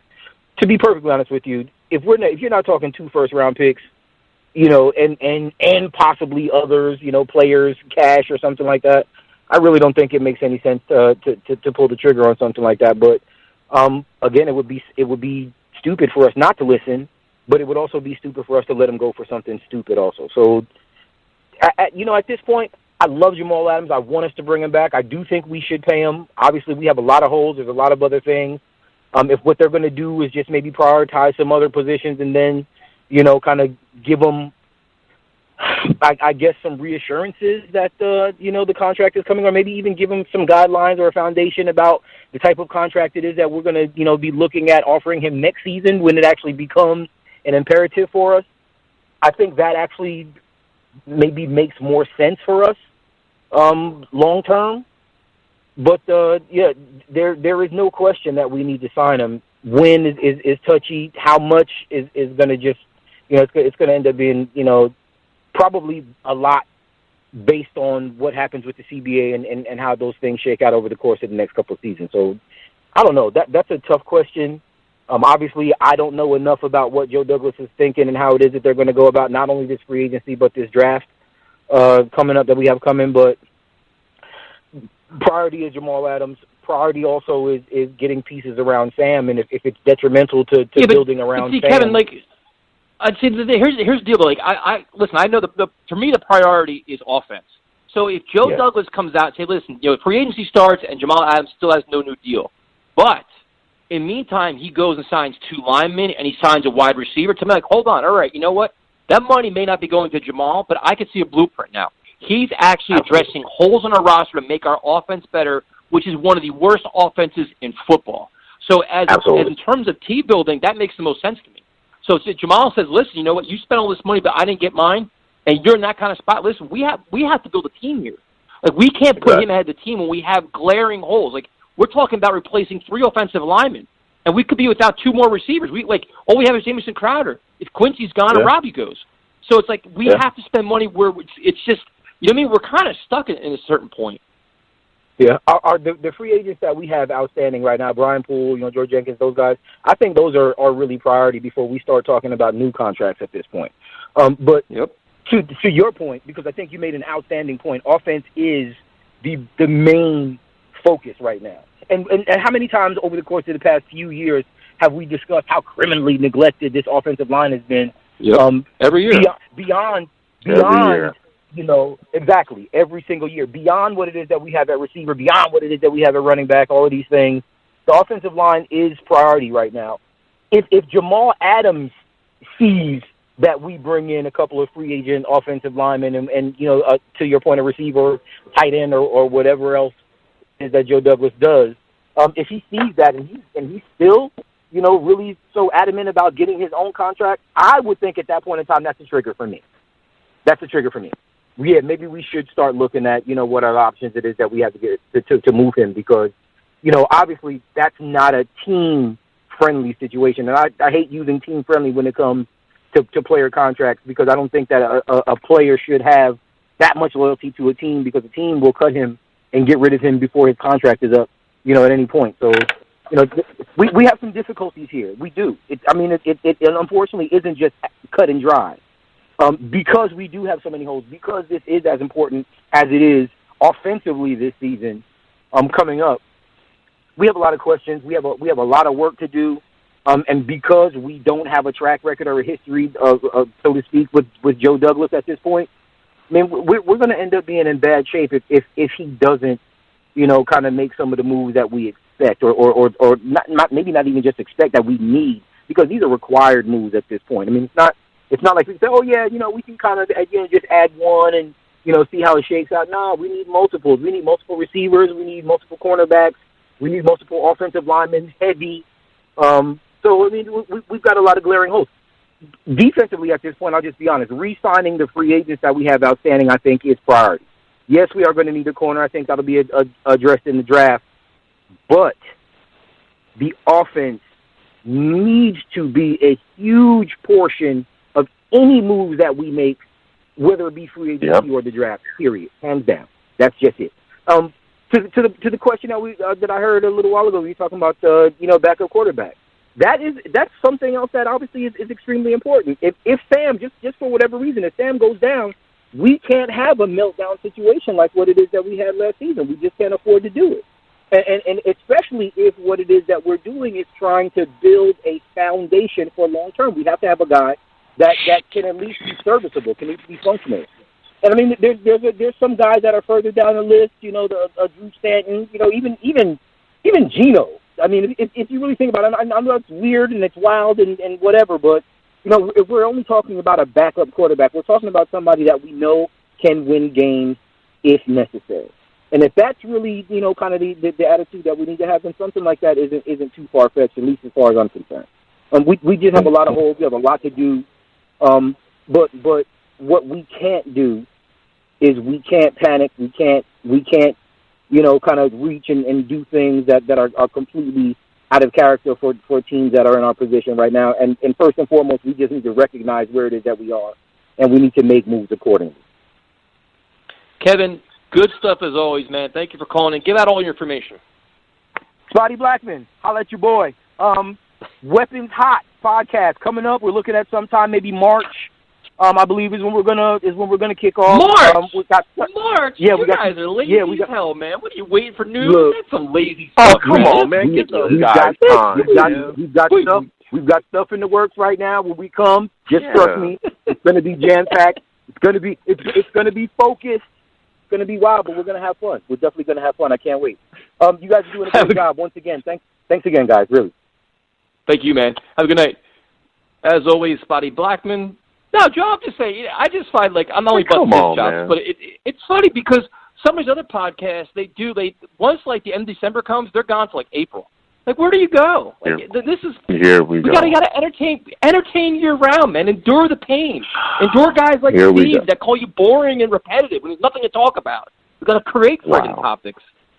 So we're going to go to Shout out to Kev for calling in. You know what I'm saying? First off, shout out to Kev for calling in. I look, anyone that had any issues with Tyson said about the other shows, I respect all of you. I don't care. Routes 21. Make sure you hit him up and let him know how you feel about everything he just said. Look, I respect everybody. I know that Kevin and, you know, the other calls he has there on Weapons Hot, look, they're going to bring the fire. You know what I'm saying? So I can't wait to see what those guys are bringing. No, they'll definitely be good. Those guys all do a good job. I always like the Jets Factor podcast. They're all a lot of fun, man. It's all good. Don't forget, we're on Instagram, Twitter, Facebook. Also, you can hear the show on Spreaker. We're on Spreaker.com, iTunes, SoundCloud. We're on Google Play and Apple Play and all this other stuff. So please subscribe, leave us feedback. We definitely appreciate it. Let's Talk Jets Radio. And we will go to Mr. NYSF Magazine. Shay, what's up, man? Well, the good news is you don't have to make up too much stuff in the offseason because right now there is an undefeated football team, professional football team, that is playing at MetLife Stadium, and they're bringing the noise. Break. I am all 17,000 fans. Bro, the 17,000 fans were about as loud as 80,000 inside of a Jets and a Giants game, and I got to be honest, that place was fired up. It was a fun atmosphere. Good times. So, Jay, you're very aware of social media and the power of fan pressure and player pressure and everything else. This whole Jamal Adams thing, I think we've seen it. We've already seen the whole Revis scenario, how Jeff fans say you got to take care of your own and all this other stuff. How do you see this playing out, man? Because I think this could take a different turn here.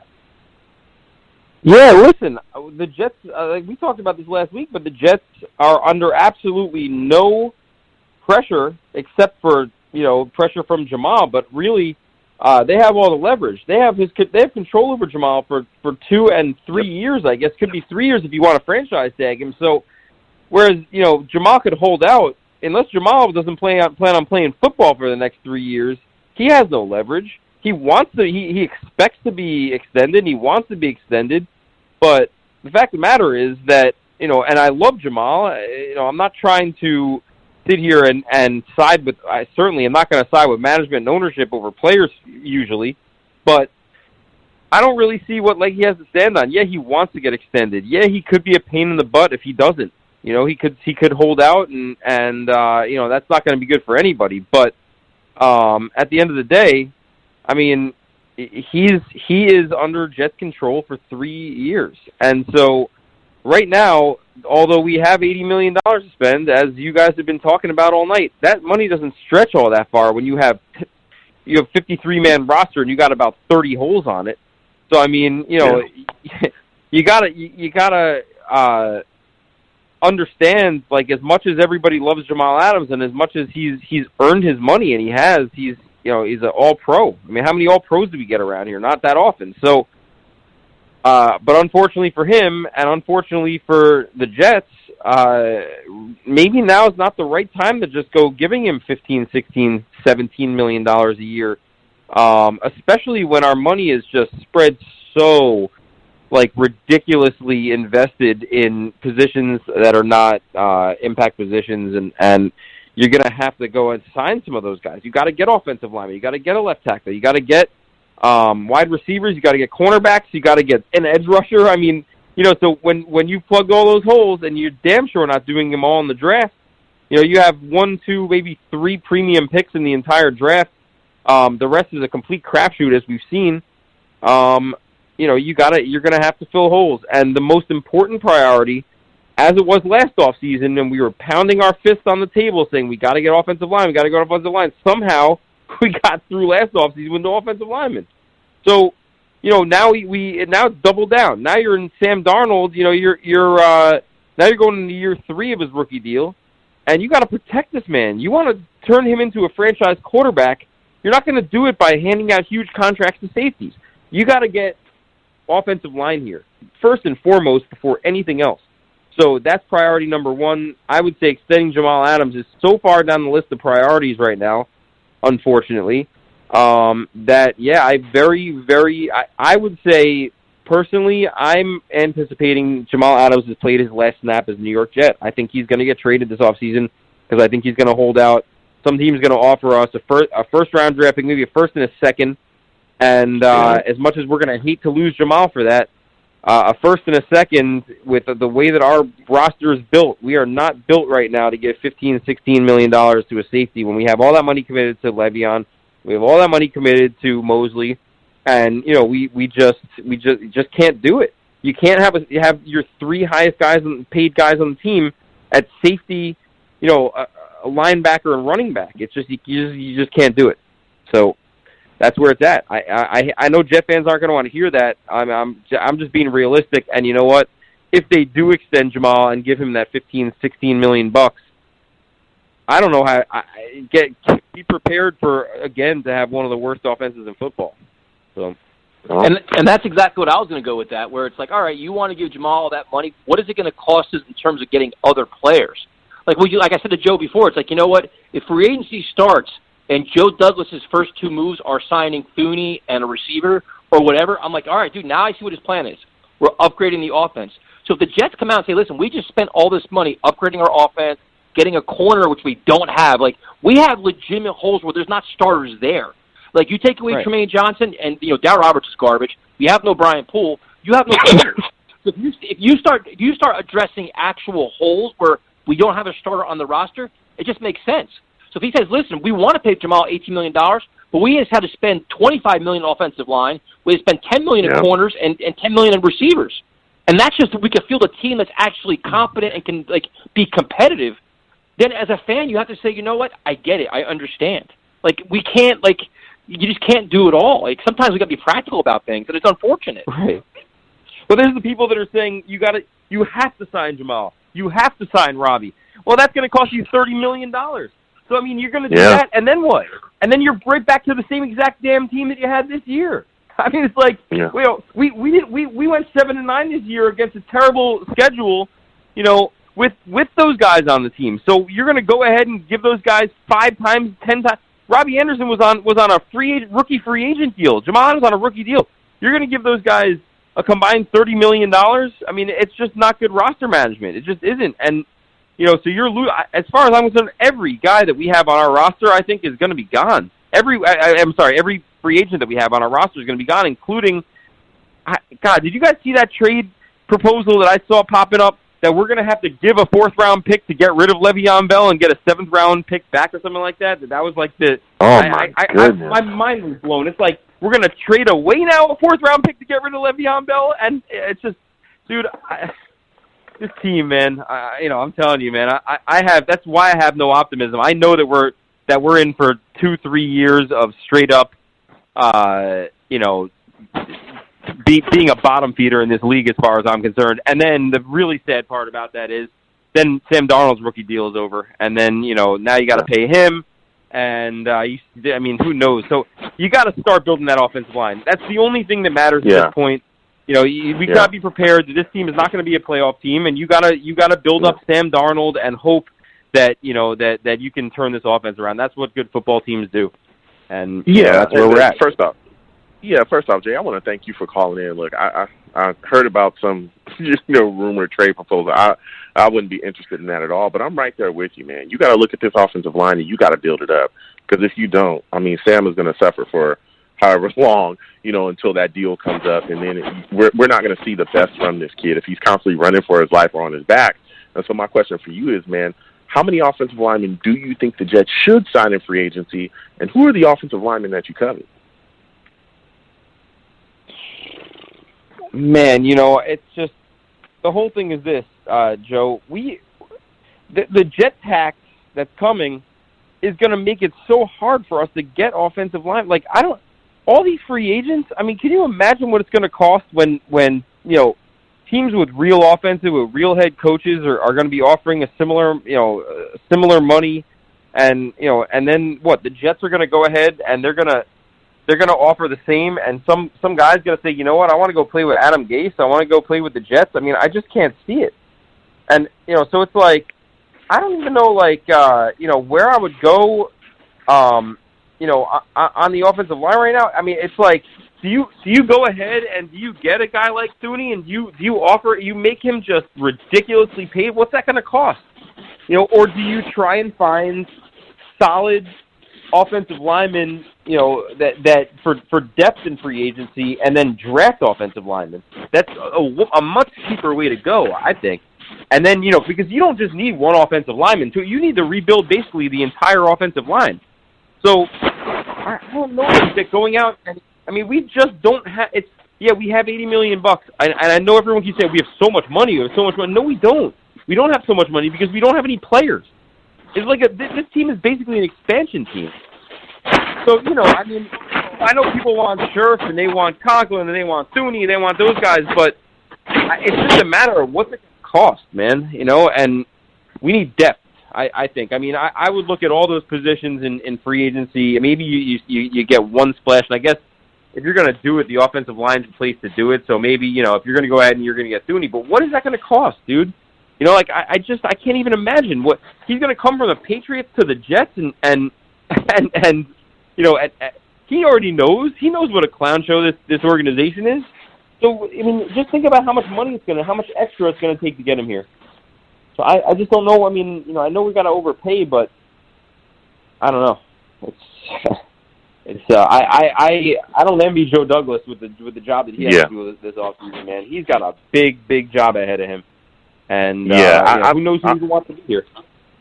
Yeah, look, for me, and I hear you right there, and I'll talk about that Jets tax as well. I think that's coming.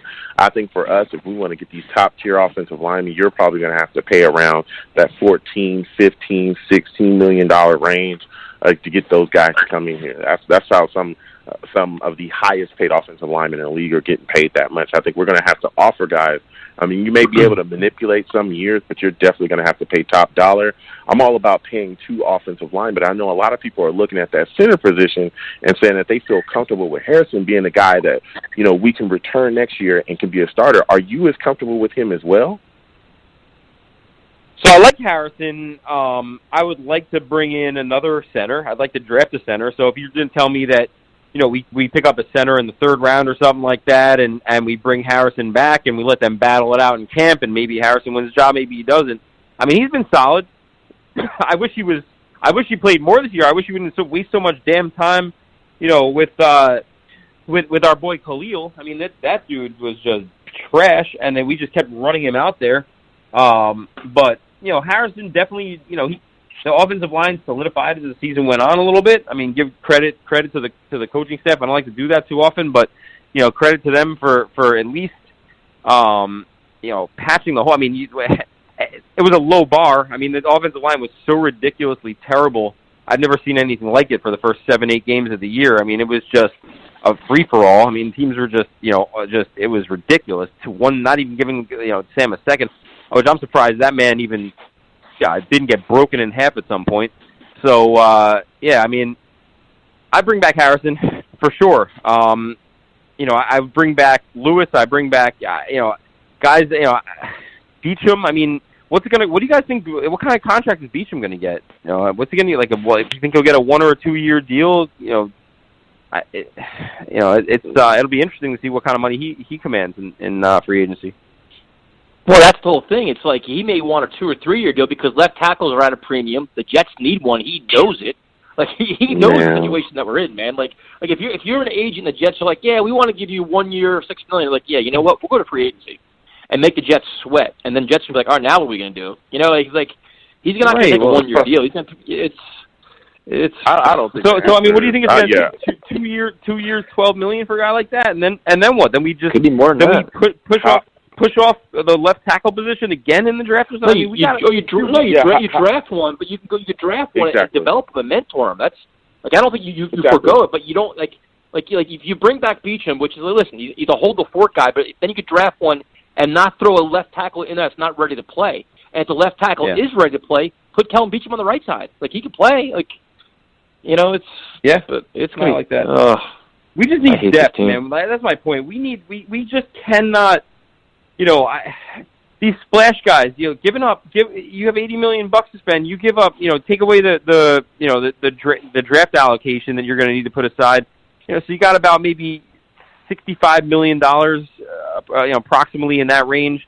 You start giving $20 million to one guy, somewhere $18 million to one guy, any guy. I mean, how do you patch all the holes? There's just so many of them. So I don't know, man. It's very difficult for me to imagine the path that this. It's going to be a very interesting offseason. I'm not overly optimistic about it, but it is definitely going to be interesting to see the way that Joe Douglas puts this team together. I mean, he's basically got a blank canvas here. I mean, there's just not very much on this team. You got people on social media predicting that the Jets are going to the playoffs next year and all that stuff. I'm like, dude, how do you even make that prediction? You don't even know who's on this damn team. Playoffs? This team is like playoffs? You kidding me? Playoffs? I see it all the time. I saw this guy on Facebook that posted the schedule, next year's schedule, and talked about how he doesn't understand why the next year's schedule is so tough. He only sees 2 games on there that the Jets won't be favored in. What the hell is going on here? This is the craziest thing I've ever seen. Like, dude, are people really believe this stuff? I don't know. But anyway, man, look, I'm excited for for free agency to start. I'm excited to see what Joe Douglas does. I'm just like Tyson. I'm done with being putting my blinders on and blind faith and all that stuff. I want one of these guys eventually to come in here and prove it. Enough of the talk. Enough of the accolades and the pedigree and the potential and all those words that always get thrown around here. Prove it. Let's see you do it. Let's see you execute a draft and pull us some Pro Bowlers and some starters and 4th-round gems and 6th-round gems. Dude, it's been done before here. We've seen it. We've seen Leon Washingtons and Kerry Rhodes and guys like that get pulled out of, Brad Smiths and guys that contributed on good teams from the 4th, 5th, 6th round. And then all of a sudden, we just hit this it's like a miracle if we get a guy in the 4th round that even plays on the team, like that makes it through his first training camp at this point. I mean, it's crazy. So let's see a guy do it. I want to see him do it, and I want to see him prove himself. And that's the only thing that's going to fix us at this point, man. We got to draft better, and we gotta stop overpaying guys. And I know that's what it takes to get guys in here, man. But this is not going to be a quick fix. This is going to be a slow process, and people gotta, if you're a Jet fan, you just gotta be prepared for that. Jay, give out all the information. NYSF Magazine is out everywhere. It is out everywhere, man. We got over 400 locations now. We got distribution in the American Dream Mall, which I'm really excited about. They're going to be opening up for all their retail and everything in sometime in March, I believe. So I was over there at the Big Snow and everything. We did a feature article on them in the magazine this month, and we got some good distribution over there. And yeah, man, it's all over the place. Doing all kinds of stuff with the Guardians, and we got some fun giveaways and contests for tickets and hoodies. And I know you want one of those, Ty. I'm going to get you one of those hoodies, I promise. We got all kinds of good stuff going on. So definitely check out the website. The new issue is up. It's nysfmag.com, and on all our social media at nysfmag. Jay, good stuff as always, man. Thanks for calling in. All right, guys. Have a good night. You too.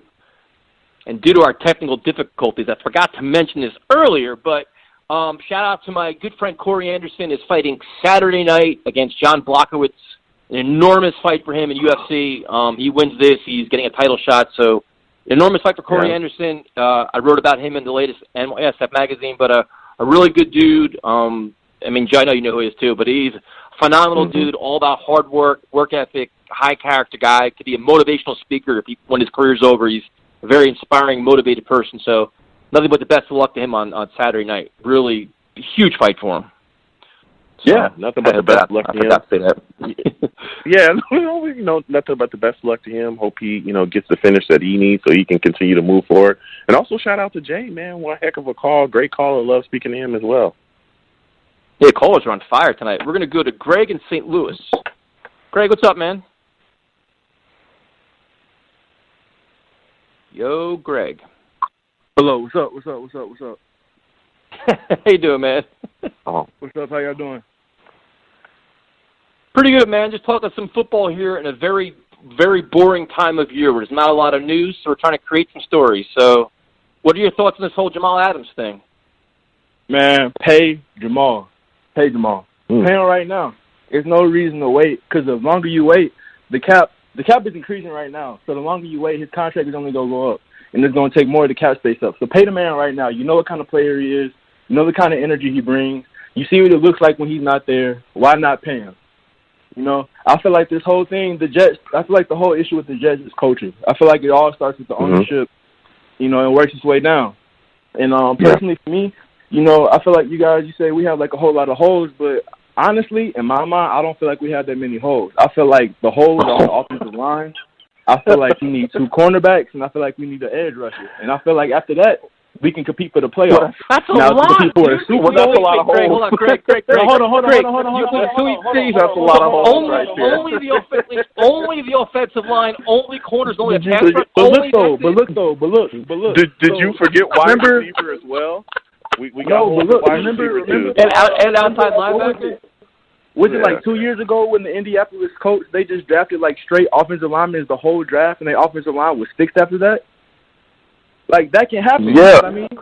It can happen. Yeah, but they were. Wait. The Colts were way more talented at other positions than we are at that point. All they needed was the offensive line. That's why when they got guys like Quentin Nelson, those guys really shored up because they had Andrew Luck. They had guys out there that could get the job done. They didn't have major holes like we do here. They had corners. We do not. They had wide receivers. We do not. They had other positions shored up. They had guys that can get after the passer. We do not. We have major holes on this football team. And look, I understand you're trying to be a positive spin and a positive light, but dude, there are some big problems here. And I understand you want to pay Jamal Adams, but paying Jamal this year, and again, I'm not necessarily against it, but I do see the other side of, hey, you give him that big money, then guess what? That gives you less money to go after other issues on this football team. You pay Jamal big money, that might cost you an offensive lineman. That might cost you a corner. That might cost you being able to, possibly even chase a pass rusher, hell, if you wanted to. So what are your thoughts about that? I see that side. I'm more in the camp that I feel like we should pay our best player right now because it sends a message to guys across the league. And, first of all, for me, I don't feel like we're going to do anything with Adam Gase anyways. So I feel like right now it's just building pieces until we can get rid of him. That's the kind of mindset I'm in. I don't really have any faith in Adam Gase. I don't know if I have any faith in Joe Douglas because he still has Adam Gase as his head coach. And I feel like we can see on the screen the kind of energy that was being presented from the team when Adam Gase was the coach. You see it on social media. You see Quincy and Newell going off and all this kind of stuff. I feel like the main problem is the head coach. And I feel like the other main problem is the offensive line. And I feel like the offensive line can do so much for an offense because just imagine if Robbie Anderson has time to go deep. There's no telling how good he can possibly be as a receiver. Anytime he gets his hands on the ball, So, Greg, are you paying him too then? I'll pay Robbie Anderson probably about $11-12 million. I'll see his market first, but I'll give him about $11-12 million comfortably. So now you're going to give Jamal $16 million a year, and now you're giving Robbie Anderson $12 million a year. Are you bringing back Brian Poole? I'm bringing back Brian Poole. I'm not bringing back Avery Williamson. I'm not bringing back Jordan Jenkins. Okay, so that's another $8 million a year for Brian Poole, and now you still need you're not going to bring back Jordan Jenkins, so now you need 2 outside linebackers. You don't have any of them, and we have yet touched the offensive line. you spend all this money and no offensive line help yet? I'm drafting, like, in my opinion, I'm drafting straight offensive linemen this whole draft, like nothing else. Matter of fact, I might draft like one receiver just because the receiver group is so deep. Like this receiver group is so deep. You can probably get a receiver in the 3rd or 4th round and get somebody that can instantly start. A guy like Jawan Jennings from Tennessee, for instance. Like I feel like Marquez Callaway. You might be able to get a free agent that can come in here and make an instant impact. I feel like the main purpose though for this draft should be offensive line, because I feel like why can't we make it to the playoffs with these tight ends? We have Chris Herndon, we have Ryan Griffin. I feel like we both seen the kind of things that they can do. You know, a 2 tight end set. And with the running back we have, Le'Veon Bell, I feel like if he's utilized correctly, we have Jamison Crowder. I feel like that's a. You're not going to sign any prominent veteran free agent offensive lineman. You're saying just draft these guys and just hope that it works out? No, you can sign some free agents, and you can sign some free agents for sure. I'm just saying the main priority in the draft should be offensive linemen. I don't know. Honestly, I haven't looked at the free agent class for the offensive line right now, so I don't know like who's available right now. And I also know that whenever we sign people in free agency, it never really works out that well. Like something always goes wrong. Well, that's the general whenever we manager sign a guy. Yeah, that's just Mike McCaffrey. And I feel like it's also the training staff. Garbage ass general manager. Everybody, why do we have so many injuries? Like, we literally have the most injuries in the NFL. And it's like wherever Adam Gase goes, he has so many injuries that follows him. Or there's people like, oh, he can't play, let's get rid of him. Look at who is the tight end or the defensive tackle for the Bills that they let go? They let go of a defensive Jordan Phillips. He almost made All-Pro. Like, he almost made a Pro Bowl. And Adam Gase just let him walk. He released him from the team. Like, this is the kind of head coach that we have right now. He doesn't know what to do with the talent. He doesn't know what to do with the roster. So I feel like we have the pieces. I feel like they're not being utilized right. I feel like Robbie Anderson can be an 1,000-yard receiver. He hasn't reached his I feel like he hasn't reached his potential yet, just because of the fact he's not been able to be utilized in the right way. This guy is an elite deep threat. Imagine if Robbie Anderson was on the Kansas City Chiefs, what kind of noise would he be making? Like, they wouldn't be able to guard him, you know what I mean? Just because the quarterback, the offensive coordinator knows how to get him the ball. I feel like we have the proper weapons to win games. I feel like we need to shore up the offensive line. If Sam Darnold has time to throw the ball, I feel like we're looking at a completely different offense. I feel like that's the main problem. If Sam just has time to get his receivers open, if Robbie has time to get open, if Jameson has time to get open, Chris Herndon has time to get open, if Le'Veon has holes to run through, like, why can't we go to the playoffs with a heavy run game and a great defense? We had a top 7 defense this year with guys coming from practice squad. You know what I mean? So if we can get an elite corner, personally, I would draft Jeff Okudah if he's available. I wouldn't even draft offensive lineman in the first round. I would draft Jeff Okudah if he's available. I think that guy is what? Wait a minute. Wait. You just passed free agency and said we're not going to get offensive linemen in free agency. We're going to spend all our money on Robbie and No. Jamal. I said we can find somebody in free agency. I said we can do that. I said I didn't have a problem with it. I said I would you focus said this mainly. entire draft is about offensive line. That's in the draft, I would take at least 4 offensive linemen in the draft. We have like you know the show is recorded, right? You literally we have like said this entire draft would be about offensive line. That's what you said. That would be my main focus. Like, if you can build an offensive line, I feel like we can make the playoffs with these receivers. Like, we were so 2 games away from making the playoffs. If that's your main focus, then why wouldn't you take an offensive lineman in the first round? Especially when you're talking about paying Jamal, paying Brian Poole, and paying the other guy you spoke about as well. Paying Robbie. None of those. Have you seen our secondary outside of Marcus May, Jamal Adams, and Brian Poole? Our secondary is absolutely horrendous. It is. It absolutely is. But that's why we asked you who you were paying. Because if you're going to pay Jamal $16 million, you're going to pay Robbie $12 million. That's $28 million. If you're paying Brian Poole as much as you're saying, you've already pretty much paid up damn near $30 million, plus. Right now in free agency, and you haven't touched an offensive lineman, and you haven't touched corner at all either. So now, if you're going to the draft, who are you drafting? Then we said, if you're going to the draft, who are you drafting? You said the entire draft should be about offensive linemen. Now you're saying that you should draft a corner in the first round. You shouldn't even touch offensive lineman. If he's available, I don't think he's going to be available. You take an offensive lineman. I don't think Jeff Okudah is going to be available. What I'm saying is, if he is available, I would draft him, though. That's what I'm saying. I don't think he's going to be available at the pick that we have, but in the case that he does fall to us, I would take that pick over offensive lineman. And then after that, I will focus on strictly offensive lineman, maybe one receiver in the draft, and then after that, go heavy offensive line and free agency if you can't take care of it in the draft. You know, whatever the draft gives you, because I feel like, you know, we had like a really bad season, but at the same time, our draft position doesn't really match the season that we had. So I feel like if we had a higher pick, it would be a little bit easier to say. But, you know, since we have like pick like number 11, it's kind of hard to say who we should pick, because I feel like Jeff Okudah is truly a lockdown corner in this league. And I feel like corner first round. Good Lord. Yeah, to me, going corner first round. And look, I get it. I think Okudah's a good player. I jump off a bridge. But to me, if you're taking a corner over a left tackle, if you're taking a corner over a center, if you're taking a corner over any of these guard spots, that is one of the. I cannot get with that. I cannot get with that. Hell, I'd rather have a trade down than take a corner in the first round. Go in the NFL though. Like, look at the Bills. Their offense was horrendous. Their offense was terrible. I don't care what. Their offense was boo-boo. Their defense literally got them to the playoffs. I feel like if we have an elite defense, we add that elite edge rush, we add that elite cornerback, we can be in the playoffs next year. But how many years have we poured into the defense on this team, or this franchise? How many years? We've been pointing to the same positions, though.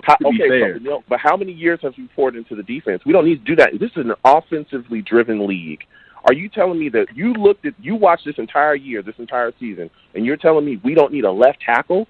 We shouldn't take a left tackle in the first round? We need so many there's no reason why you shouldn't take any. Okay, so there's no reason why you shouldn't take anything else but offensive line in the first round, unless we sign 5 top-tier starters. And that maybe that happens. I don't know how that would happen, but if it doesn't, free agency, okay.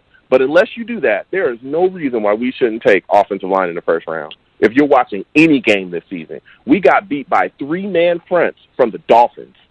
That is inexcusable. Oh, yeah. There is no reason why we shouldn't be taking offensive line in the first round. We should not be taking a corner in the first at all. Yeah, I can understand that side. It's just like, so we come back next year and we're in the same position with this defense, though. Like, we're just going to get scored. Well, all they got, if the team has a legit number 1 receiver, they're just going to attack our corners the whole game. It's not that hard. You know what I mean? Like, John Brown. Here's the deal, though. You're right, but here's the deal. All the issues that we have, not going to be fixed in 1 year. Not at all. We are not a playoff team. No. I don't think we'll be a playoff team. So I believe that this is the year, again, that we pour into the offense because of Sam. That's where we need to protect our franchise quarterback. We need to give him weapons. Maybe next season we start to really look at other defensive spots and things like that. But we've also seen Greg Williams make magic with this defense. Even though we didn't have, like, great corners, Tremaine Johnson was trash, all these guys, we were still able to be all right.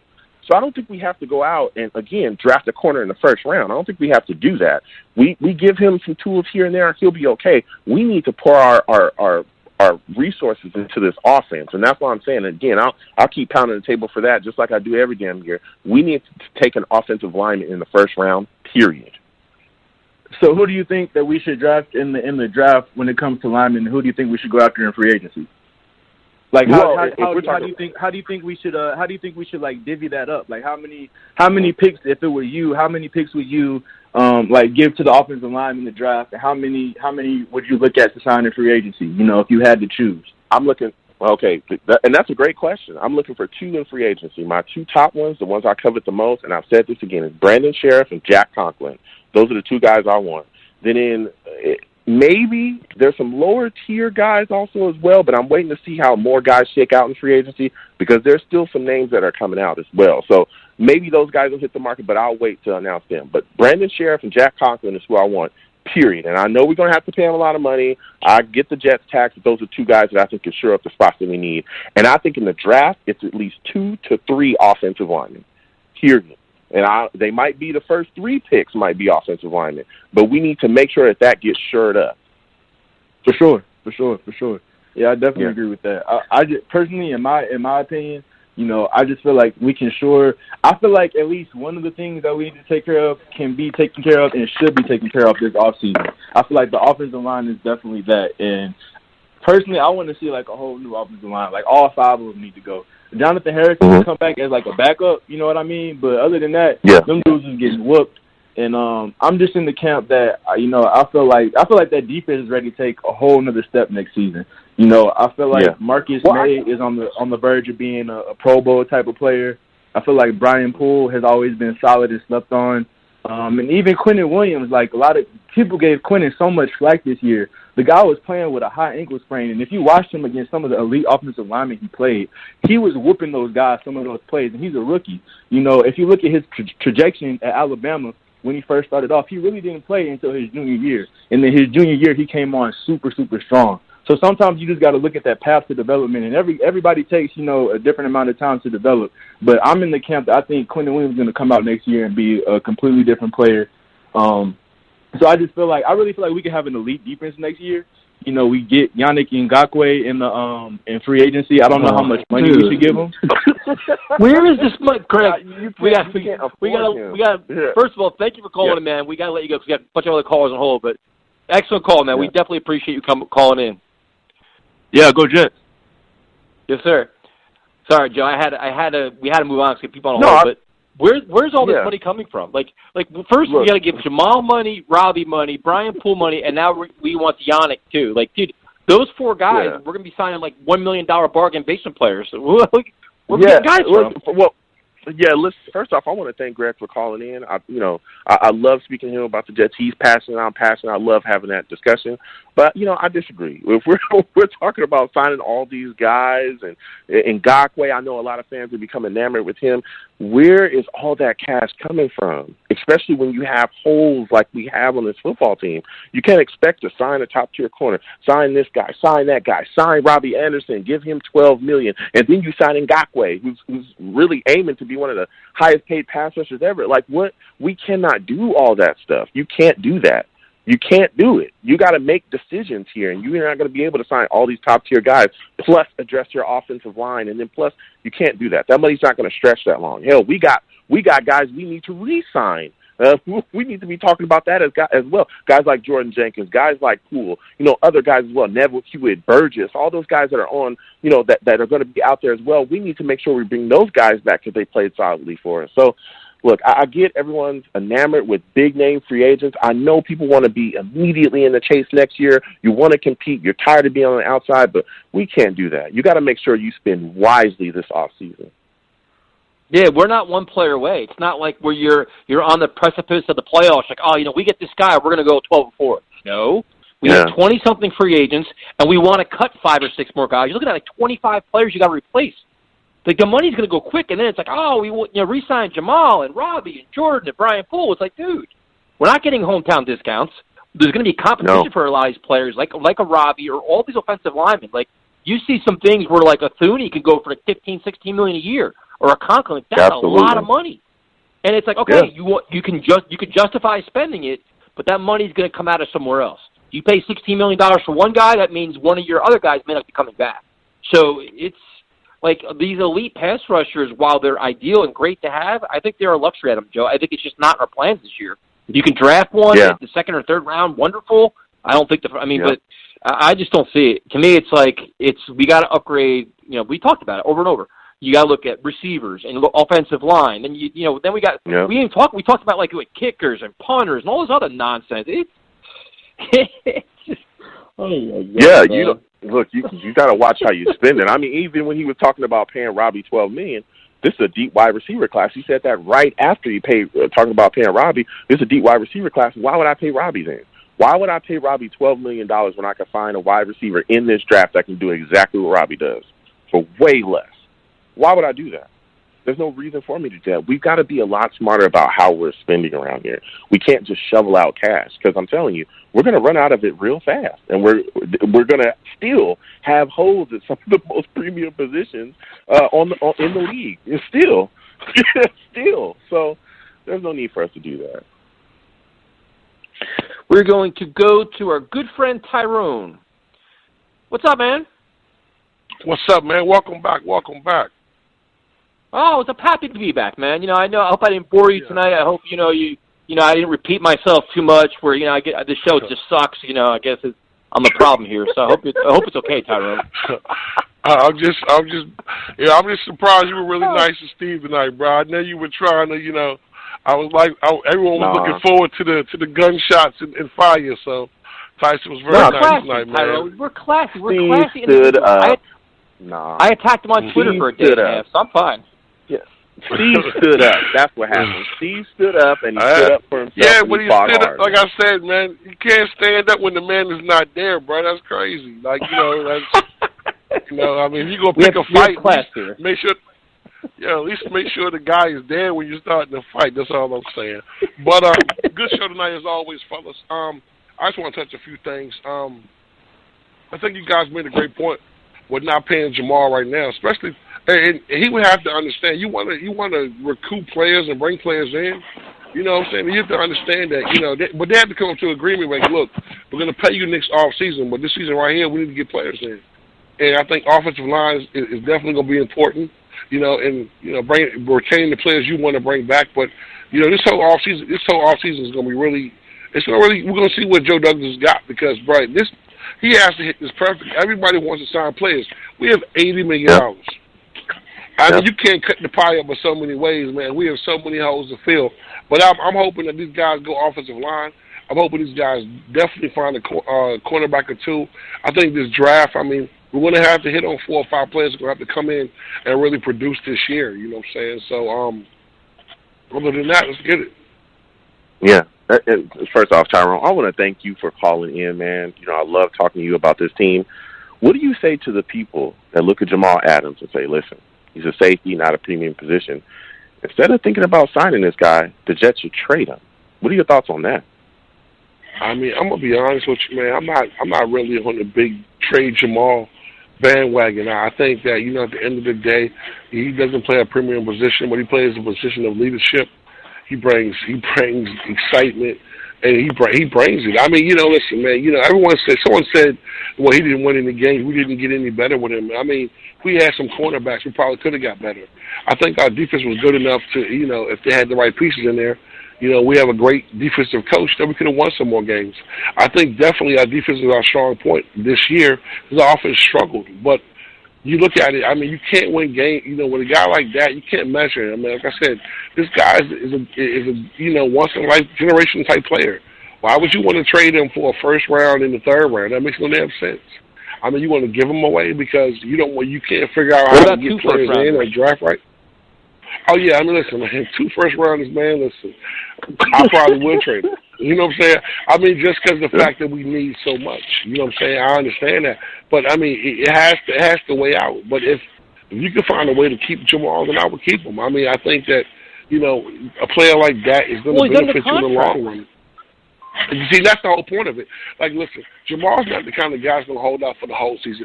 He's not going to pull a Le'Veon Bell. So this season right here, if he's a little disgruntled, he'll play better. You know what I'm saying? He's a guy he takes pride in what he does and the product he puts on the field. So if when he does show up, he's going to bring 100%. And it's not personal business.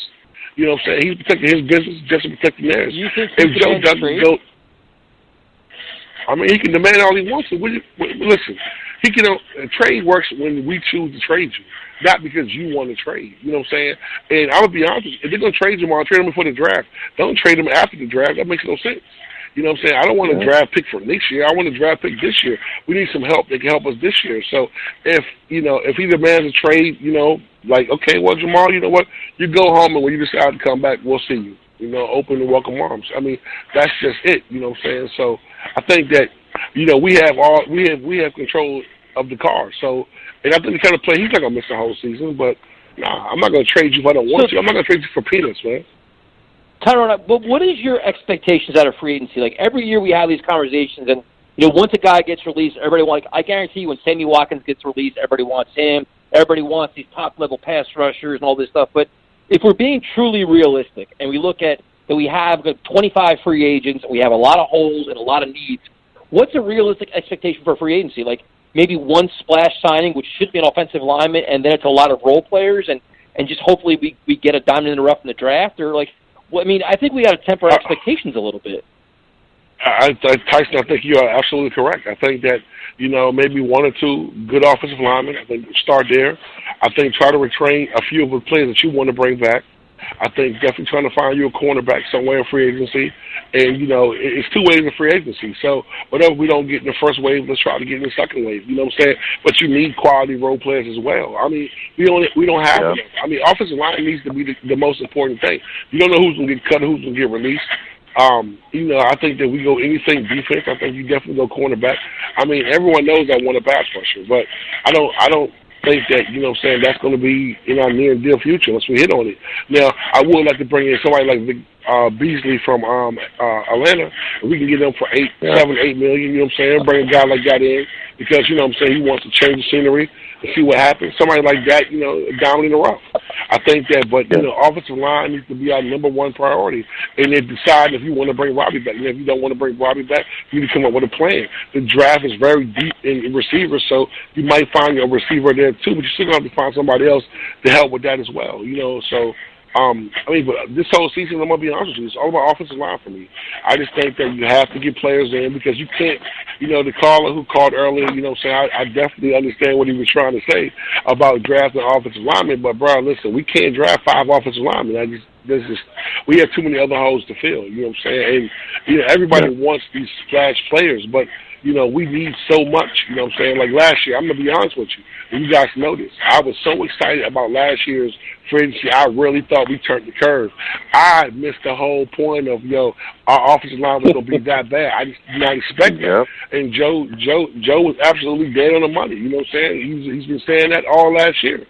Offensive line, I think when you bring a guy like Beachum back, like you said, if worst case scenario you use him on the right side, or worst case scenario he could be a mentor. But I think you have to draft, a tackle, a guard, in the center. I think that has to be done. Whatever, even if you sign that in free agency, I still think you have to have that. You have to have depth on the offensive line. That's the biggest issue of finding quality players. Stop basing and shopping. If you want to go out there and get a good quality, then go get a quality player. I mean, you can work the numbers however you want it, but if Conklin wants. People is getting confused, like, oh my God, like the Jets are this amazing team that you want to come there. You're coming there with an unproven GM. You're coming there with a head coach is pure ass, you know what I'm saying? And then you have good players. These people want to trade Le'Veon Bell. Listen, you know how stupid you got to be to want to trade Le'Veon Bell? Seriously, as a head coach, you know how bad of a head coach you got to be to say you can't figure out how to lose Le'Veon Bell? Listen, if they do trade Le'Veon, and he goes somewhere else, I promise you, he's going to have a better season because it's a better coach. Yep. Because the coach has to want him. But you're going to trade Le'Veon Bell and give away a 4th round for a 7th round, bro? I'm telling you, bro. I'm F-bombing it all day, buddy. I'm telling you. That's just retarded. You don't do, I don't think Joe Douglas is that dumb. I don't think no GM can be that stupid, whether you want the player or not. You get the regime before you gave him the contract. You know what I'm saying? See what happens if you give him an offensive line. That's just what it is. You can't have these stretch the field plays when you don't, when you're going through, like we said last week, you have a 3-man rush and you're leaving the guy unblocked. And you expect Sam to just, hey, Sam, we want you to make this guy bitch and then look for Robbie down the field. The rest is retarded. Get an offensive line and let this kid, the plays work. Yeah. Listen, Tyrone, you're bringing an absolute fire. I completely agree with everything you're saying as far as addressing the offensive line, but how are you addressing corner if you're the general manager? What would you do for that? Are you a guy that's looking at free agency, probably pluck a couple guys from there, or would you draft from there as well? I'm going to be honest with you. I hope you bring back Poole. I think an old boy from Denver, if he gets cut loose, man, and we can get him for maybe $7-8 million, you know what I'm saying? I would definitely like to bring him in. Harris, I'd like to bring a guy like that in, you know what I'm saying, just to set the tone. But you definitely have to draft. I think that you have to, 3rd or 4th round, you have to draft the cornerback. I think you have to bring back Millette. The other kid that we got from Baltimore, you bring that guy back, and then, you know what I'm saying, you hope to hit on an undrafted free agent as well. I think that you got to leave those stones unturned, but you have to bring in at least to get some depth in corner. I think this season right here has to be depth in cornerback and offensive line. That's just where it happens. Our defensive line is great. Our linebacker situation is not too bad. Even if we lose Double J, I think you'll have to replace him. You want to fix things, but everyone's like, well, we signed this player right here, like, you know what I'm saying? But if you lose Double J, you have to replace Double J, and then we always have a vacancy on the other side. And if you grab somebody like Beasley, you still got to replace Double J, you know what I'm saying? So, you have to figure that all out. But I think that we have to sign a cornerback in free agency. And I think also you have to draft at least one maybe mid-round, and then one, maybe in the 6th round, a flyer. You know what I'm saying? Like, look at Bless Austin. I hope, listen, for people who think I don't like Bless, I hope Bless turns into something amazing. I'm just saying right now, the thing he's going to be our starter after, one off season, and, the kid has to be healthy. And he was benched. Yeah, well, exactly. On a play that he let a guy run right by him. If you really watch, instead of people looking at the few hits he made, he missed a lot of plays, but he's still young, so he has to learn, and he's getting coached well, so hopefully he improves. But he missed a lot of plays, you know what I'm saying? But he played well for some of the spots that he did, you know what I'm saying? But he got benched because he let up a big play before the half. So at the end of the day, you have to give, if anything, you have to give Greg Williams credit, man. Craig Williams did an amazing job with nothing. I think the call was called early. But we got to keep a lot of things in perspective. We give Greg Williams a lot of credit. He did a lot of smoke and mirror stuff. They also played against a lot of bad quarterbacks too. They were beating bad teams. We look at the Bills game, the last game of the season. The Jets are proud of that. They played a second-string Bills team. Josh Allen wasn't even playing. They beat Mason Rudolph and Duck Hodges and guys like that. You give him credit, but next year you're not going to have that same wiggle room. If Bless Austin's being tested, we're playing against very good teams with very good receivers next year, where there's nowhere to hide. You're going to be on your island. You'll be tested. So he's got a lot to prove too, man. Well, last week we talked about the same thing, Tyson. Everyone was so happy when we were 6-2. We ended the season 6-2. It doesn't matter because we didn't play anybody. I wasn't happy. And you know what I'm saying? And that's the whole thing with it. But I do think this, though, man. I do think that if we do build our defense up, getting some cornerbacks in, with Jamal and with the defensive line and with the linebackers we have, and hopefully Moses will come back, you can compete. Because next year, man, there's no hiding. We play really good football teams this year. But Tyrone, you know how you can help your defense? By having a functional offense that can control the ball and control the clock. That's how you look. Look at the Tennessee Titans. The Tennessee Titans, their defense is very good. They also weren't on the field because the offense is running the ball and just grinding out the clock. That helps a lot. You can't go 3 and out. And the field position game, the Jets lost endlessly last year because we couldn't move the football consistently. Well, Tyson, we're talking about it. We have a running back on our team, Tyson. I don't know if you know about him, but his name is Le'Veon Bell. I've heard about him. I know you didn't get to see him as much as you probably should have, but Tyson, check it out, man. This guy, before he came to the Jets, the guy averaged 400 carries. He averaged 400 carries a season. But when he got here, he hit 400 touches. He had 400 touches a season. But when he got here, the coach couldn't figure out how to use him. I don't know what to do that at, man. But that's just what happens. Yeah. What's that guy's name? Man, Le'Veon something. L. Bell. I don't even know his name, bro. He's a nice guy. Look him up. Really talented. Yeah, you need to, man. Okay. Hey, look. Matter of fact, Joe, when you look him up, call our head. Joe, text our head coach and tell him the same thing. Okay. Hey, look, I'm always looking, guys that are talented. You know what I'm saying? If you're talented, I think you should be on the Jets. I've never heard of that guy. You know what I'm saying? And hopefully we can get him and use him correctly. You know what I'm saying? Who knows? So is our head coach, man. I don't think he heard of him either, you know what I'm saying? But a good offensive line and, having a young quarterback like Sam Darnold who can improvise. Imagine having a good running game with a good running back, a few solid receivers, and a quarterback that's growing, that's got better every season. Man, wow, what could happen with that? Dang, bro, I don't know, bro. Shit. Who am I, man? I'm just a Jets fan. Yeah. Tyrone, good to hear from you as always, man. We appreciate it. Hey, thank you. Hey, Tyson, welcome back, man. And Tyson, I'm a little mad, man. You didn't give Steve the work, bro. He was talking real tough, man, while you was gone. I tried to tell him, Tyson, bro, it's coming, Steve. You know what I'm saying? So round 1, I'm gonna give it a draw. You know what I mean? But Tyrone, I expect fireworks later. I'm not. Tyrone, I'm not going to lower myself to the levels of the left. I just can't go to that level. I'm stay classy and respectful. I'm not going to that level. I don't want to go to that level. I'm just going to say. If you look at, I roasted him. He's not going on Twitter. To that level. That's the Tyson. That's the Tyson I love, baby. You're right there, buddy. Is this Let's Talk Jets? Is that Tyson Roush? Saying that he wouldn't go to that level? Hey, Are you man, kidding listen, me? man. Hey, listen, you know what? Hey, Joe, it's the off season. When the season starts, you already know what's going to happen. So let's just, Oh, my goodness. Always a pleasure. No. Oh, my goodness. I cannot believe this. But, Tyrone, you know this what's is even crazy. worse, Tyrone, you know what's even worse?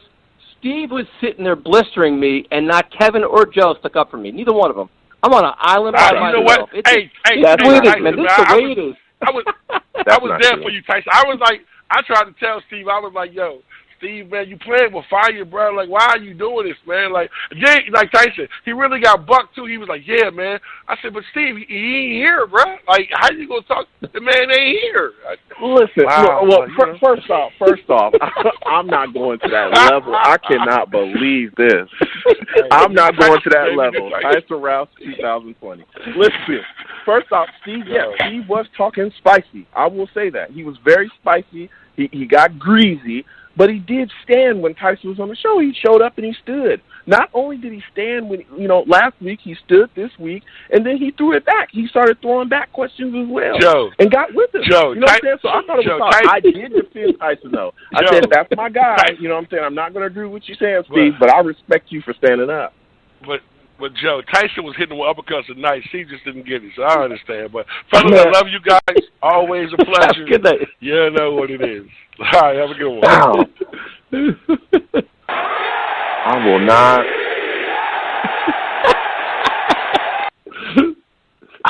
I will not go to that level. Whoa. Who is this on the line? I will not go to that level? I will not stoop to that level. I don't know what's going on tonight. I do not know. I mean, listen, prime time's rubbed off on me. Wow. You must have, because I have never heard nothing. A situation like that where, I mean, it's almost screaming for you to just go ahead and let it rip, and you don't? Because you don't want to stoop to that level? I'm telling you, changing, man. You changing. Hollywood is definitely changing you, man. It's 2020, man. It's a whole new year, a whole new Let's Talk Jets radio. Man, Tyson Rouse, I will not stoop to that level. 2020. Wow. So now we're going to go to your level. best friend. Now I can have my popcorn, because this is going to be just you and him going at it. Mr. Justin, what's up, man? Oh, what's going on, fellas? How you doing, man? Yeah. I don't know. This show is very questionable tonight, so let's turn the oven on. Wait, hold on. Why is this so questionable? What is questionable your about callers this? Don't know. Your callers just don't understand how free agency works. I just don't understand. Did they want to pay everyone? The callers have been phenomenal. Your caller wanted to pay everyone and their mothers and their sisters and aunts. I don't know what you're talking about. Yeah, we had like 10 calls. That one call, he waffled a little bit, but he had some good points there. Yeah, he did. All right, let's turn the oven on. Let's get the oven going. I'm going to say right now, our splash this free agency should be Robbie Anderson. I'm going to say it again. Our splash signing should be Robbie Anderson this offseason. Oh, my God, that oven went straight to Antarctica. Why in the world? Why in the world would I pay Robbie Anderson, make him a splash signing? Are you talking about paying him north of $15 million? Is that what you're telling me? He's going to get $14 million. Yes, that is a fact. He's going to get $14 million, and it should be from us. Justin, yes, you come in with exactly what I expected. Mm-hmm. Yes, it should be. A straight ice block. This is ridiculous. There is no reason why you should pay Robbie Anderson for $14 or $15 million. He is not a number one wide receiver. The goal is to create. Are we trying to create more holes or fill holes on the roster, Joe? I'm going to ask the question. No. Here's the deal. You can fill a hole on the roster. Robbie has 700. Robbie has 700 yards this year. 700. He's never had 1,000 yards in his entire career here with us. Why would I pay him $14 million when I can draft? Why would I do that when I can draft a wide receiver that does exactly what he does? You're talking about growing with Sam Darnold. Hello, who's the perfect guy to grow with Sam Darnold than Robbie Anderson? A guy that hasn't been used the right way. I'll tell you. The guy has even better, Justin. Potential. I'll tell you who's even better to grow with Sam Darnold. A late round guy we're gonna hope. We're gonna have draft a guy and hope he's exactly what Robbie Anderson is. Better. No, I'm not paying Robbie that money. I'm not paying Robbie $15 million when I can pay an offensive lineman the exact same amount and get more production. Why would I do that? I'm not paying an offensive lineman Why would I $15 do million either. You could do both. It's not out of the question. No, no. Why would you pay him that much money? He's not a number one wideout. Why would I pay him that? Why would I pay both? Chemistry if I'm going to pay he's both, going to get that much money. That's how free agency works. Why don't I just get 2 offensive linemen, Justin? Why don't I do that? Why don't I better my offensive line? You're not going to get 2 top-tier offensive linemen. You're not going to get 2 top-tier offensive linemen. If you paying 2 guys $15 million, you can get 2 offensive linemen for $15 million apiece. Yes, you can. Yeah, 2 mediocre guys. I'm not doing that. I'd rather have Robbie than 2 mediocre linemen. No thanks. So you're telling me you think that Brandon Sheriff and Conklin are 2 mediocre offensive linemen? You're not going to get both of them. You just said 2 guys. You make up your mind. Those are 2 guys. 2 offensive linemen. You're not going to for $15 million apiece. I'm not going for both of them regardless. I'd rather pay Robbie and one of those guys. Yes. That doesn't mean you're not going to be able to pay one of those. You're paying Robbie money that he does not need to be paid. You're paying Robbie like he's the number one wide receiver. Regardless. He's not. That's how free agency works. Do we recall and Williams he can get it from somebody else, Justin. He can get it from somebody else. How much did Williams from the Chargers get in free agency? Robbie, how much did Williams get in free agency? I do not care. I do not care because we should not be paying Robbie that much money. There's no reason at all to do that. So how are you addressing corner? How are you addressing pass rusher if you're paying these guys that much money? We have other money for that. The draft. Hello, that's one thing. We're going to create more holes. So you're sitting here telling me that you have no issue paying Robbie like he's a number one wide receiver, but you're not going to take that money. $14 million. I'm giving him $14 million. If he wants more, then no thanks. But $14 million. That's how much he's going to get. You just said you would pay him $14 million. You just said $14 million. Yeah, I pay him $14 That's exactly million. what you just Anything said. over that is ludicrous. So but yeah, I pay him $14 That's number one wide receiver money. Okay. So if you're saying $14 million, don't waffle now. If you're saying $14 to $15 million, and that's what you're going to pay him, why would you do that? Why? Okay, so why would you do that if you could go get an offensive lineman, if you can go get a corner, or hell, you can even, there's some guys that are pass rushers as well. Why wouldn't you do that? No thanks. I'm not going for the guy from the Jacksonville. I don't want him. I don't want that. No. He's not the only pass rusher out there, Justin. There's a couple out there outside of the pass rusher we should be talking about that we're not talking about is Jordan Jenkins. Jordan Jenkins is a solid outside linebacker. He had a couple sacks this year. He's not necessarily like a takeoff pass rusher, Justin. Give me something else. At most, you're going to have to in the draft. Jenkins maybe $10 million so you resign him. So why would I pay Robbie Anderson in a deep wide receiver class? Why would I pay him that much when I can take that money and address other needs?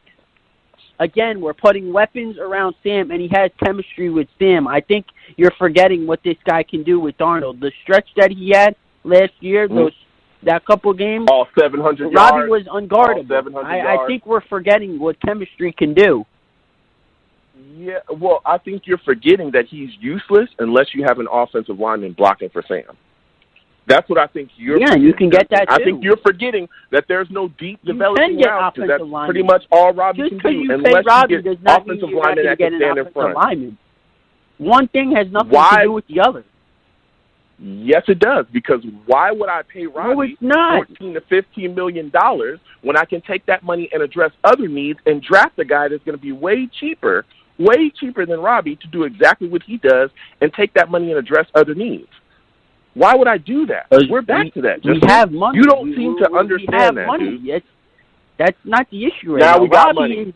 Robbie is worth the money. Everybody. We got money. No, he's not worth the money. He's never had 1,000 yards in his career. He had 700 yards last year. There were games throughout the year where he was completely ineffective. He didn't do anything. So we're going to draft basically a guy in the third round that we're going to hope grows into his own and basically becomes a deep threat that basically what Robbie is, but he's already proven it. It makes a lot of sense.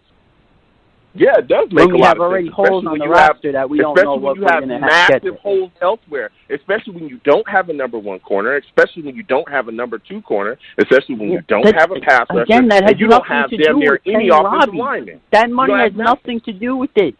The number one receiver that could. Let's say we didn't even take and buy another top tier offensive lineman. The money you can give Robbie, you can get a couple guys with that $15 million. You can get more than one guy. Never mind the fact that we have issues with depth as well. There, Justin. Yeah, of course we do. I see all these. Okay, so why in the hell would I pay Robbie Anderson that much money? Robbie is gonna. You said you want a guy to grow with Sam. Then that is exactly what Robbie is. He can grow with Sam, building blocks for the future, and that's exactly what. And already has chemistry with them. That's exactly what Robbie is right now. No, what Robbie is he's a solid wide receiver, but he's not worth $15 million, and he's not a number one. He's not. Fair enough. Why would I do that? I disagree. You can draft guys that can grow with him. We don't need a solid number one. I don't understand with this solid number one. You don't need a solid number one. Have you seen the rest of the NFL, Justin? Have you seen the rest of these offenses? You need good receivers. You need good players around the ball. You don't need. Oh my God. Herndon hopefully stays healthy. Herndon can't even stay healthy. Robbie Anderson, Jamison Crowder, and another. You add another one. Don't have there. Please, that's plenty of weapons on offense with those guys. You don't need a true number one. No, Justin, you're out of your mind. For as long as we have not had a true number one, and you've seen how bad our offenses have been, for you to sit back and say that we don't need a number one wide receiver when there are various offenses out there that have a true number one wide receiver, and we see the growth in them. We see what the Texans are doing out there. Young QB, what they do, pair him with a number one wide receiver. There's various other ones out there as well. That is completely ridiculous. One guy on the offense we need a true number one wide receiver, Justin. And there is no reason to pay Robbie like he is a true number one wide receiver when he is not. Yeah, that is ridiculous, I disagree with that. So let me guess. We're going to go into the whole. All right. So let's say we lose Robbie.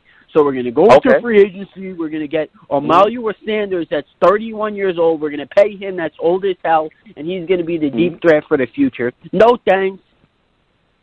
Well, that to me that makes no sense. Why you wouldn't even at least look at that? What you could do was you could go on free agency. You get maybe a lower tier wide receiver, and then you address needs in the draft as well, wide receiver, because this is an extremely deep wide receiver class. So let me guess. The draft.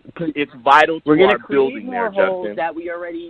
We're going to create more holes when we already sure as heck know that creating holes. That's not creating holes. That's what do you filling mean holes, creating Justin. holes? We don't know what the rest of the holes. receiver core is. That's the fact of the matter. We don't know who's coming back. Quincy may be gone. So, now you want to add Robbie to that list with the holes we have? Yeah. Good luck with that. You still got Jamison Crowder. Crowder. That's one guy. You can go out there in the draft. Look, Justin, that's completely ridiculous, especially if you're talking about paying Jamal Adams. What are you doing about that there, Justin? No, I'm not paying him. No. No. He can wait, too.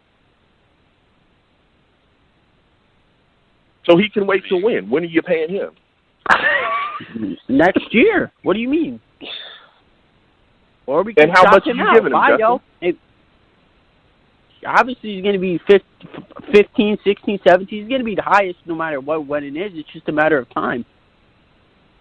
I'm not necessarily paying him. If he gives us an attitude, we'll take 2 linemen for you or 2 first-rounders and have a nice day if he gives an attitude. His contract's not priority. I don't know anyone that – these callers that keep saying pay him, his contract's not necessary right now. We have too many holes. That shouldn't even be a topic of conversation right now. And that's the only thing I agree with you, Justin. That's it. Because the rest of your call is completely ludicrous. There's no reason to pay Robbie that much money. What are your thoughts, Tyson? Yeah, Justin. That's the only thing I agree with you. Yeah, let's change the subject. I'm going to say we're obviously talking about these guys in special teams, how we have a lot of holes, correct? So I'm going to tell you right now, we should be talking more about restructuring Avery Williamson because I don't want to pay Neville Hewitt and Jamie Burgess. I'd rather just take the money and pay Avery Williamson, and hopefully we can restructure that. I'd rather do that. Wait, listen. I like Avery more money. Wait, you're going to restructure him. Wait, hold on. Why are you going to restructure him? He's coming off an injury, dude. If anything, the guy is he's all pro. Him and C.J. Mosley, are you kidding me? Why would you play Neville Hewitt and the dude can't cover jack in coverage? Because I'll give you a good reason why. I'll give you a good reason why. Because the guy's going to be younger, not coming off a significant injury. No, he's garbage in coverage, Neville Hewitt. He's good special teams. Who cares? We'll get Copeland for special teams instead. Him and Rodtez, which I don't even know if those So now you're going to tell me Avery Williamson's a cover linebacker? Avery Williamson and C.J. Mosley were on defense, and that would be all world. I mean, we're gonna have what? You're gonna have what? $25 million invested in middle linebackers? That's a really good idea. Hello, it's called cut. I said if he restructures. Listen. What are you restructuring for? Why don't you go to younger, cheaper options? So you're telling me you rather have Burgess and Neville Hewitt instead of Avery Williamson? Is that correct? I'm not saying anything. I'm saying if you're going to cut, I'm not going to restructure. If you want to move on, because he's going to be expensive. He's coming off a major injury. Chances are he'll be playing better next year than this year. Restructure. So you're going to just restructure to what, dude? You think when you do come back for $1 million a year? Do you understand that's what good teams do? Restructure contracts. Do you understand the player could say no? Yeah, he could say no. Of course he can, but that's an option on the table right now. Who knows that's not an option? I'm saying that's an option. No, the option would be they're going to say, we want to take less money. He's going to say no, then they have to cut him. We don't know if he's going to say that. You don't know what he's going to say. Dude, what would you rather do? What would you rather? If team wants to take a pay cut, say, you know what, cut me. I'll go to free agency and test my value. You don't know how it's going to work. It's the crazier things that happen. But you do? I don't know how it works, but you do? You're the magic genie now. You know it all, but we don't know anything. No one's saying that. We're just saying as an option. That's a better option than some. I'm going to tell you how the option goes. He's not going to say, you know, I'm going to stay with this great New York Jets team for less money because I love it so much here. Or I'm going to say, you don't know what he's pay me or release me. No, the fact is, you don't know what he's going to say. He's coming off an injury. He may just ride it out. You may want to ride it out. Who knows? Okay. I'll tell you what. If somebody tells me I'm going to take a pay cut, I'm like, no, I'm good, man. Pay me the money you owe me, or I want to go somewhere else. And that's it. Because it means obviously I'm not the long-term solution here. So I want to go somewhere where I have some stability.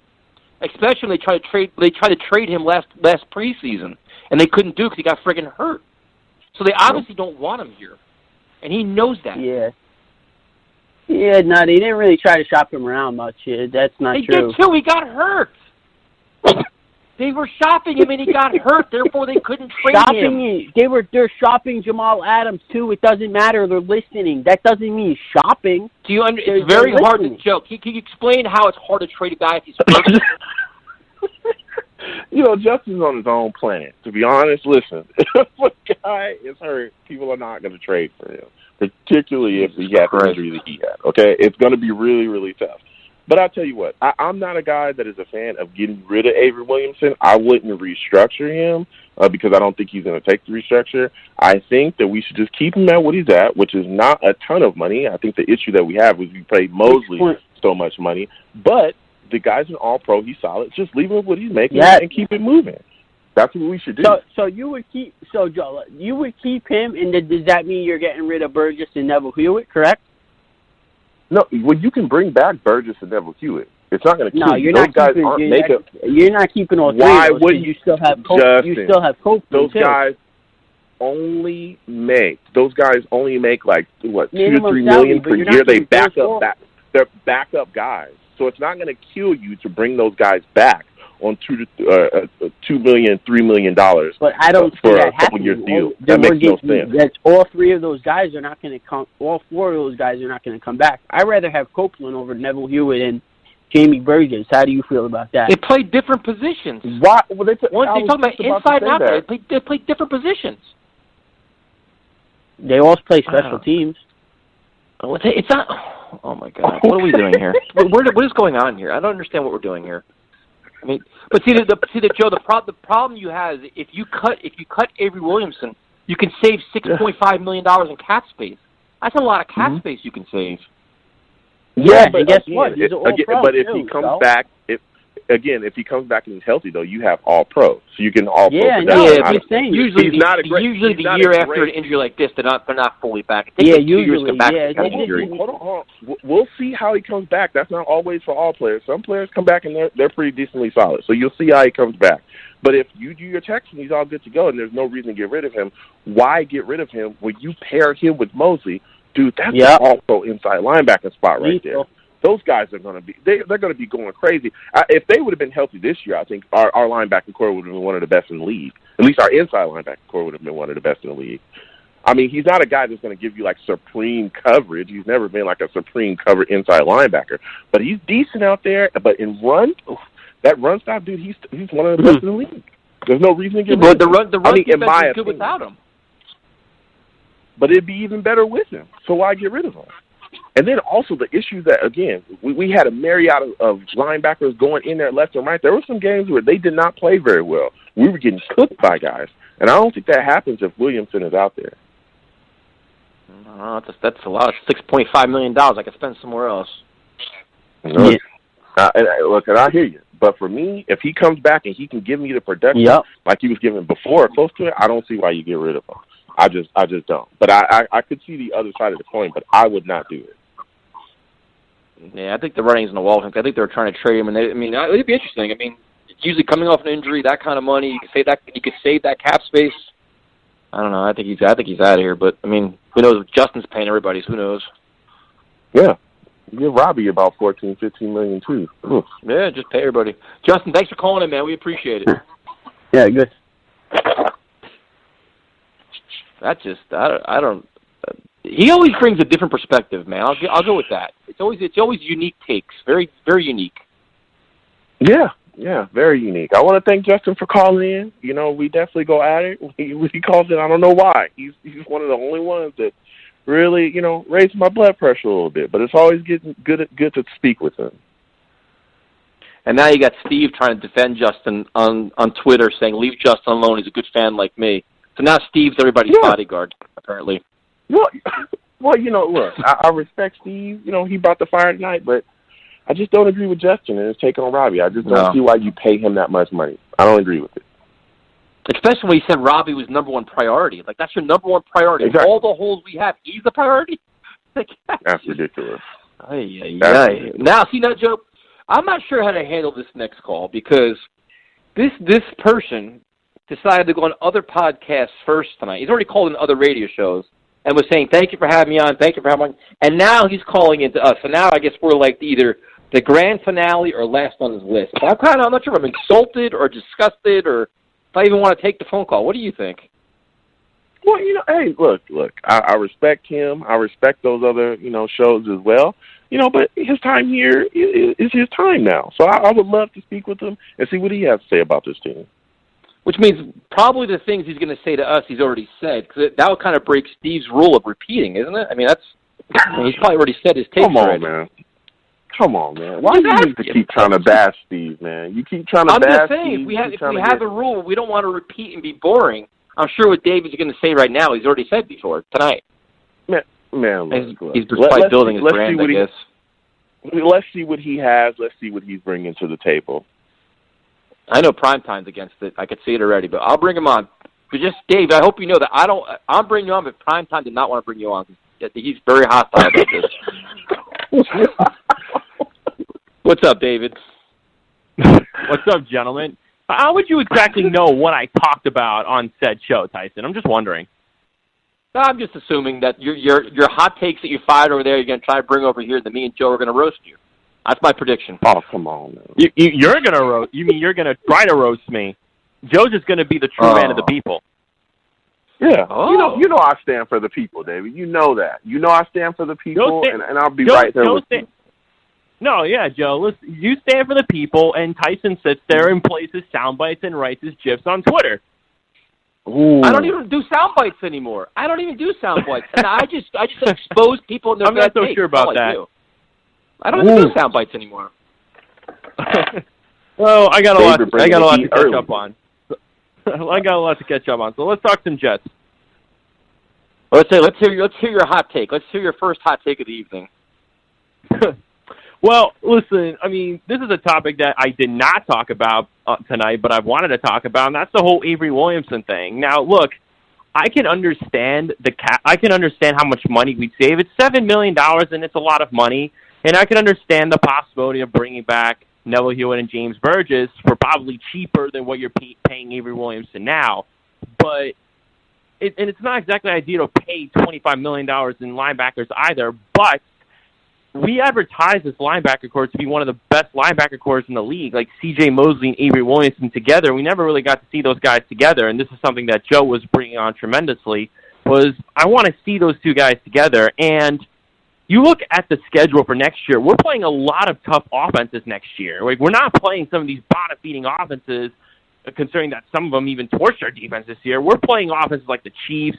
We're playing offenses like the 49ers. We're playing offenses like the Seahawks. And personally for me, I would have more faith in having Avery Williamson coming off an injury, especially a guy who we consider to be a pretty solid linebacker, over guys like Neville Hewitt and James Burgess. Now, sure, they did prove some things, and honestly, I think all they could really be are depth guys, and Avery Williamson is the better player overall. So if you're going to take a risk in regards to going into this schedule, especially on defense, I would much rather go with a guy like Avery Williamson than over James Burgess and Neville Hewitt. Like, I'm in favor of keeping him. Okay, I got a question for you. Would you rather spend $7 million on Avery Williamson or Alex Lewis? Personally, I like Alex Lewis. I mean, he's a great depth guy, but I mean, I'll say Alex Lewis. I mean, he's obviously a bigger priority. And that's the kind of decision you're going to have to make, dude, because there's only so much money to go around. So are you willing to pay $7 million for a middle linebacker where you have an all-pro next to him who should be able, at $18 million, to compensate for maybe a lesser player next to him? I mean, but honestly, I feel like you could keep Avery Williamson and you could possibly bring back at least one of them, like Neville Hewitt or James Burgess. It's not going to cost you a lot of money. Like, I get the whole. Or you could take Avery Williamson's money and give it to Brian Poole. You think Brian Poole is going to cost $7 million? Yes. Yeah, that's crazy. What do you think? I think it'd be like at least maybe 5 for Brian Poole. Yeah, I don't even see how we're comparing. 5.5. Yeah, I don't even see how we're comparing Avery Williamson and Alex Lewis. Alex Lewis, I think, was making like $2 million last year, and there's no way in the world you should pay him $7 million. You're going to bring him back a starter. Yeah, no, you're not. He should not. Whoa. Alex Lewis, he comes back, it's going to be a starter. Alex Lewis, listen, Alex Lewis played solidly. He played decently, okay? He should not be. We address. Yeah, he's a depth guy. We should address that guard position. He should not be brought back as a starter. We should have a guy in place there that should come back in and really be able to bolster this offensive line. Alex Lewis is a solid fill-in standing guard. He is not a starter. He's not a guy that you want to move on forward with, and he should be immediately within our starting offensive line. No. He is a depth guy that you can bring back for around $3 million, 3.5, within that $2.5, $2 million range. There's no reason why we should do anything like that. You can still have Avery Williamson and sign those guys. There's no reason to. There's no reason to get rid of Avery. Exactly. There's plenty of reason to get rid of him. You could save $6.5 million and get a younger guy that's going to cost less, not coming off a major injury. Well, no, you may say $6.5 million, but you're not getting the same production. You're also we're talking about all pro production from a guy, especially if he comes off the injury. So now you have an all pro player in C.J. Mosley. Like, you have to have two all pro players. You have to cut Avery Williamson. That's not even fair. You're going to cut Avery Williamson just because C.J. Mosley's getting a big contract? No, I'm cutting him because I need that $6.5 million to address other holes. He's coming off a major injury. I want to get younger and cheaper. I already have what hole are you going to address for $7 million? What's that? What hole are you going to address for $7 million? You're going to allocate it to Jamal Adams extension? You're going to allocate it to receiver? No, I just said you can bring back Brian. I don't think any receiver is going to cost you $7 million. Dude, you can't get players for $7 million? We have friggin' 25 roster spots we got to fill. You could probably the best you could probably get would be like a second-tier guy. But I don't want second-tier guys. I want building blocks. You're going to have to pay more than $7 million to get those guys. That's true. Like what, dude? Like for what position? Brian Poole made $3.5 million this year. You give him 5 or 6 next year. There's your player. at a needed position. There you go. Okay, but starting corner. Kind of but he's not a starting corner. He's a nickel. He's not a number one or a number two. Brian We're talking about a starting all-pro.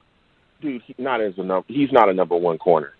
Are you trying to sell that to us? Because if you are, nobody's buying that. I'm selling you that Brian Poole was the Jets' best corner last year, and they need him playing the slot. He was our best. Yeah, he was our best corner because the rest of the corners were trash. Because Jermaine Johnson was trash. Because Darryl Roberts was trash. He's not our best corner. He's not a number one corner. That's not factual at all. He's not being paid as a number one corner. You're paying a guy $6 million. He's not a number one corner. He's a very good corner. Okay, but we're talking player. We're talking about an all-pro inside linebacker getting paid that much.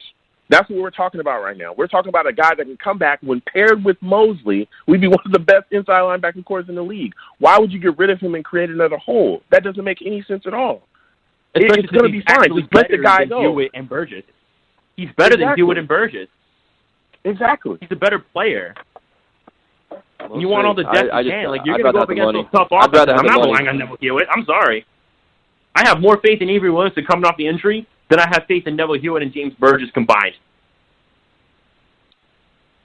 Cool. We'll disagree to disagree. I completely disagree. Because if C.J. Mosley is so great at $18 million and an all-pro guy, you could have a guy making a little bit less money that's young and fast next to him, and you'll be fine. I use that money elsewhere. I don't need 2 all-pro middle linebackers when I need all these other holes. I just don't need it. That money can be used elsewhere. So I'll disagree to disagree. I just won't agree. That's fair. Especially coming off a major injury. No thanks. I'll pass. Yeah, I can understand the argument, but I have more faith in a guy like him coming off an injury than Neville Hewitt. We'll see. I mean, we'll just agree to disagree. So what's your next take?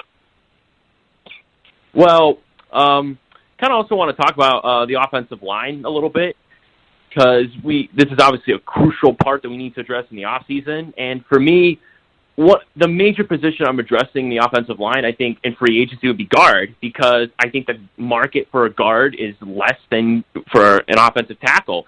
And I think you have a better chance of getting an offensive tackle in the draft than you would a guard. So you pay a tackle, you're gonna pay out of your nose for a Conklin, especially when you got a guy like Joe Dooney, you got a Brendan Sheriff out there. Like, you could get one of those guys in a much less market, and how much do you think you're going to get them at? Wait, how much do you think you're getting Thuney at? Isn't the highest paid guard getting paid like $13-14 million a year right now? Yeah, that's exactly what he's going to get. That's not cheap, dude. Yeah. Well, it's cheaper than a tackle. You're going to pay it's still big money, and there's going to be competition for these guys. That's true. And you could address tackle in the draft. You could get an Andrew Thomas or a Tristan Wirfs or even a Jedrick Willis in the draft. Like, you have a good chance to address offensive tackle. You're going to have to pay for linemen anyway. You're saying a lesser market. Dave, you're saying a lesser market. Any premium offensive lineman, no matter tackle or guard, is getting huge money because there's so much need and so many desperate teams. They're going to get paid, man. I never said offensive line was cheap, but I'm willing to pay a guard over a tackle. I mean, it's still less money. It's going to be. I mean, you can less money made by a couple million, but you're looking at $12-13 million for these guys. It's crazy money for these guys, and they're going to get it because everybody's just desperate. So, would you rather pay a guard or would you rather pay a tackle? Because whoever wants to come one here. To pay anyway. A guard. A guard all day. Yeah. A guard. Yeah, but I hear you, Justin. Yeah, I think because the Jets, if you try to pay a left tackle, there's no good ones, and we can't afford them. Yeah, and guard's more affordable. Sorry, David is making great points right now. Look, I'm right there with you, David. I can hear you saying you want a guard. You know, you rather pay guards than playing tackles. The only guy I kind of would get away from that is Conklin, but I hear your take right there, and that's why my whole thing, again, I'm going to keep talking about this all the way up into the draft, is I want us to draft a left tackle in the first round for that exact reason. Exactly. Because the second you start talking about paying tackles, especially in free agency, because those are the guys that really have to deal with the pass rushers most of the time, unless you got a guy that's pass rushing from interior. But a lot of guys pass rushing that outside. Those are the guys you're going to really have to pay out of your nose for. So if we can address that trade up for in the draft, would I trade up for a left tackle? Yeah. Is that what you're asking me? Would I trade up for a left tackle? Honestly, man, I wouldn't. And that's because I think that we'll still be able to nab a tackle where we're at in the draft. And I also wouldn't because I don't think we have enough capital to do that. Now, what I would say is there is, and I want to throw my take out there, but I want to wait a little bit, but there is a scenario that I have. Because, you know how people, I'm not even going to talk about how people kind of take takes from everywhere else, but I will tell you this. There's a scenario that I have where I think that we could get 2 tackles in this upcoming draft, and one of them involves us trading down, okay? And it's not in the first round, all right? But I don't think that we have enough capital in this draft to trade up, to give up what it takes to get one of those tackles.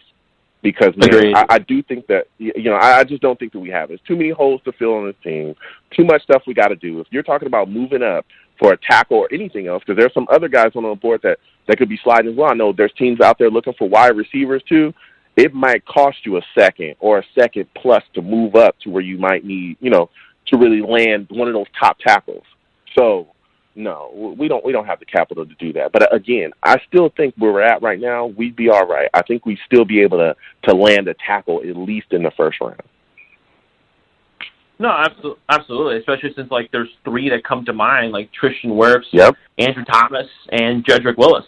And if one of those 3 could fall to us at 11, and we sign a guard in free agency, we get a Joe Thuney or Brandon Sheriff, I'm taking that in the first round, and then I could go wide receiver in the second round, considering of how stacked this wide receiver core class is. So if you draft a wide receiver, though, and trust me, I heard the last call about Robbie Anderson, and I get the whole, he can grow with Sam Darnold, he's a great piece of continuity, and that's why I want to bring him back, but it's hard to imagine bringing him back at $15 million a year, when you have a lot of holes on the offense. So if you don't bring back Robbie Anderson, who are you guys considering to replace him? Good luck.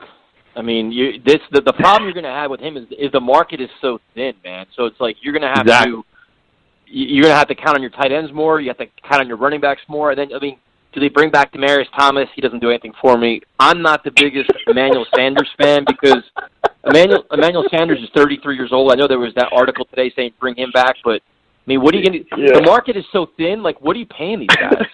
Sammy Watkins. Sammy Watkins is going to want a lot of money. They all want the same money. Yeah. Well, here's the deal, and David is bringing up a lot of great topics as well. The thing is, if you look at this situation, there's no way you can pay Robbie that money because it could get crazy. Like you said, that market is thin. He may get more than $15 million. Who knows? He may get slightly more than that.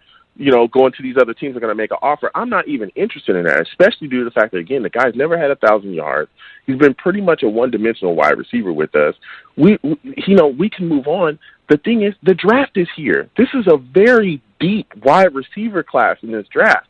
There's guys in the third round that we can get that do literally exactly what Robbie does for way cheaper. We can find those guys in the third round in this draft. Some say even later than that, in the fourth round, there's guys that people are screaming about that could really come in and give us immediate production and impact. So, no, I'm not paying Robbie that money. And my answer for wide receiver, you want to get young, you want to get a guy that's going to grow with Sam, why wouldn't you do that in the draft? And we can do that. So I think that's where we should really take advantage this season. I'm not against paying Emmanuel Sanders. It depends on how much he will be talking. Because I do think, yes, he's 30, but if you watch that guy, like I've watched that guy, his skills, he has one hell of a skill set. And he also returns as well. He does punt returns, and I think kick returns too. He might have done kick returns last year as well. But that's a guy I would be interested in, but I'm not breaking the bank for him. But the draft, to me, would be vital to us rebuilding our wide receiver core, because I don't think Quincy's going to be here either. Oh, no. I think Quincy's done. I can't have faith on him to stay healthy anymore. Yeah, that's the whole thing. You have your tight ends, and then you figure. I guess we could assume Le'Veon Bell's coming back. That could be considered a pass catcher. But then it's you got to find role players, man. Wide receiver, it's just going to be. I don't know. The market is so thin. These guys are going to get crazy paid. Even Emmanuel Sanders in this market is going to make crazy money. They're all going to want a lot of money.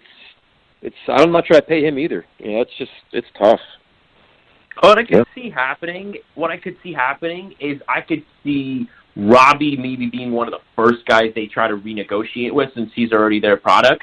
I'm not saying he's going to be the guy that they bring back, but But it's going to be a process to negotiate with a lot of these guys, and Robbie could be the first one because, like, he's obviously that younger, and he's obviously the more jet guy. Dude, this is his first contract. Dude, he wants to get paid. Exactly. He wants to shop himself around. There's too many teams that want. Yeah, he's not fooling anybody.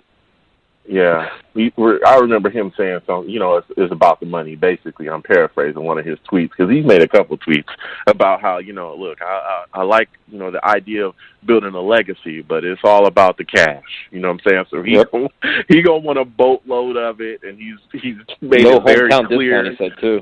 Not at all. You know what I'm saying? He's going to want to get paid. I mean, you see his social media. You know, he dresses very well. I see the Louis V tracksuits he has on. You know, that guy's got a lifestyle to maintain. He needs money, okay? I mean, Robbie coming through with the Cartier, you know what I'm saying? He's fresh. You know, I will say that. He dresses well. But, you know, he needs that money. He's going to make sure he gets it. He's not coming for anything less than top dollar. Unfortunately. And I liked Robbie, too, which is the worst part.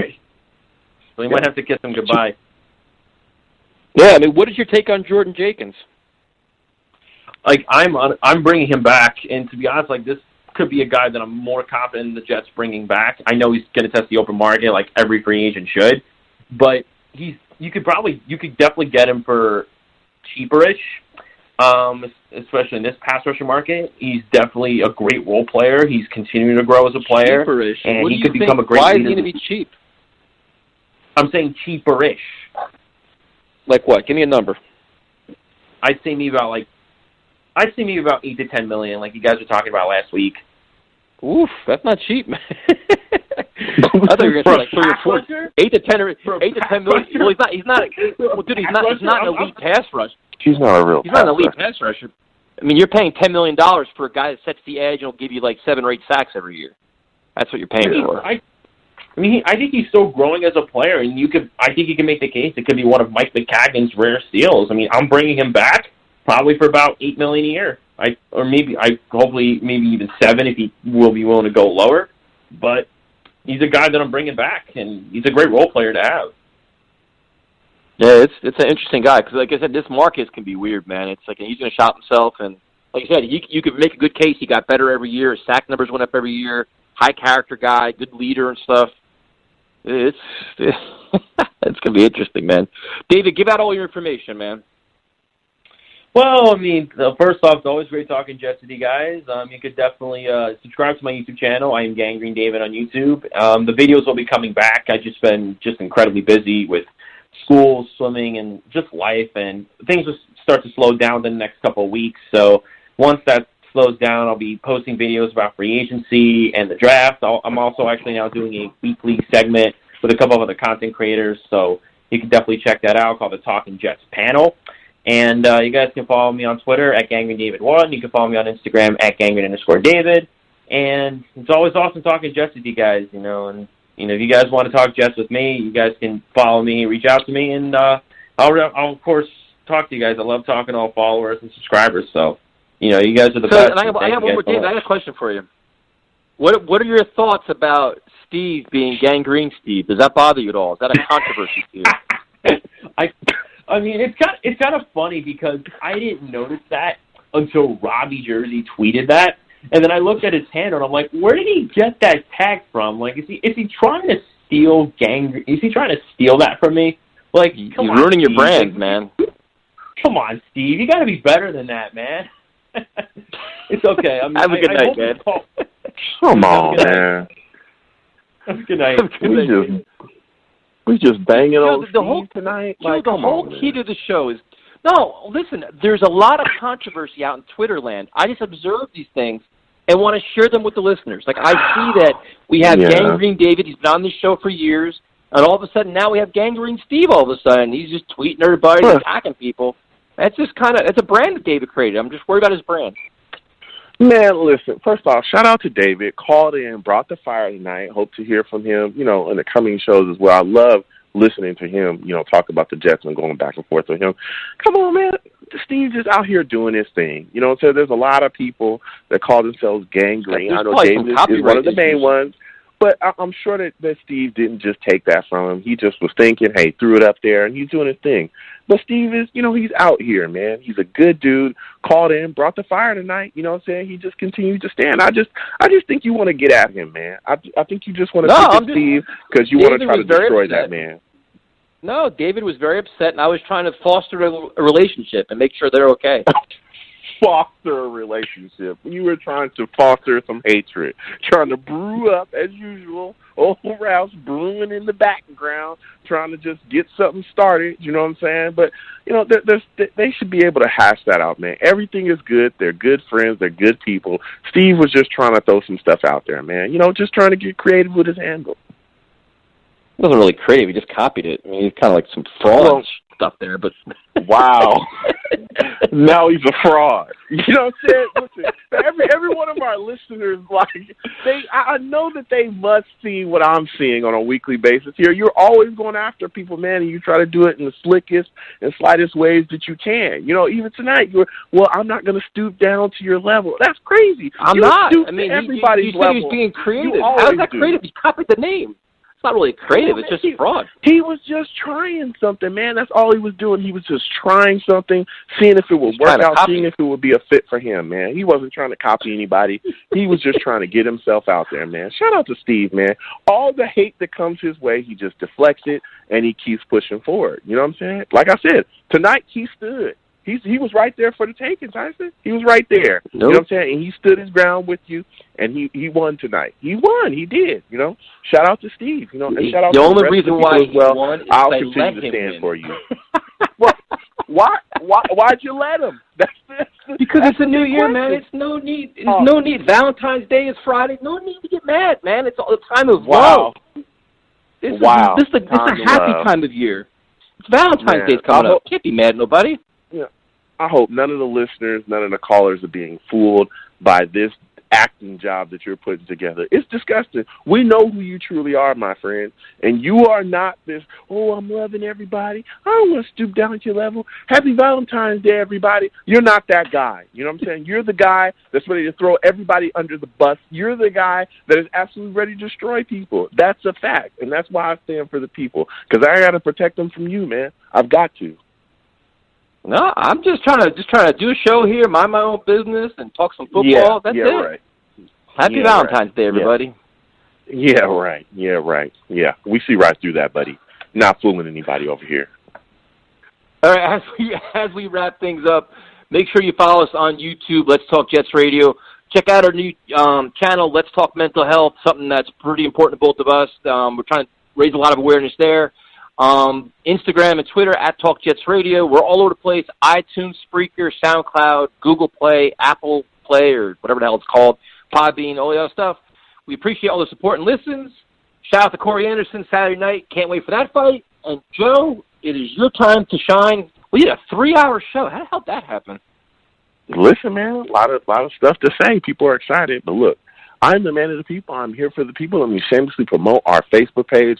Everyone go on Facebook, search Let's Talk Jets Radio. Like that page. Our content's up there. Go ahead and give it a listen.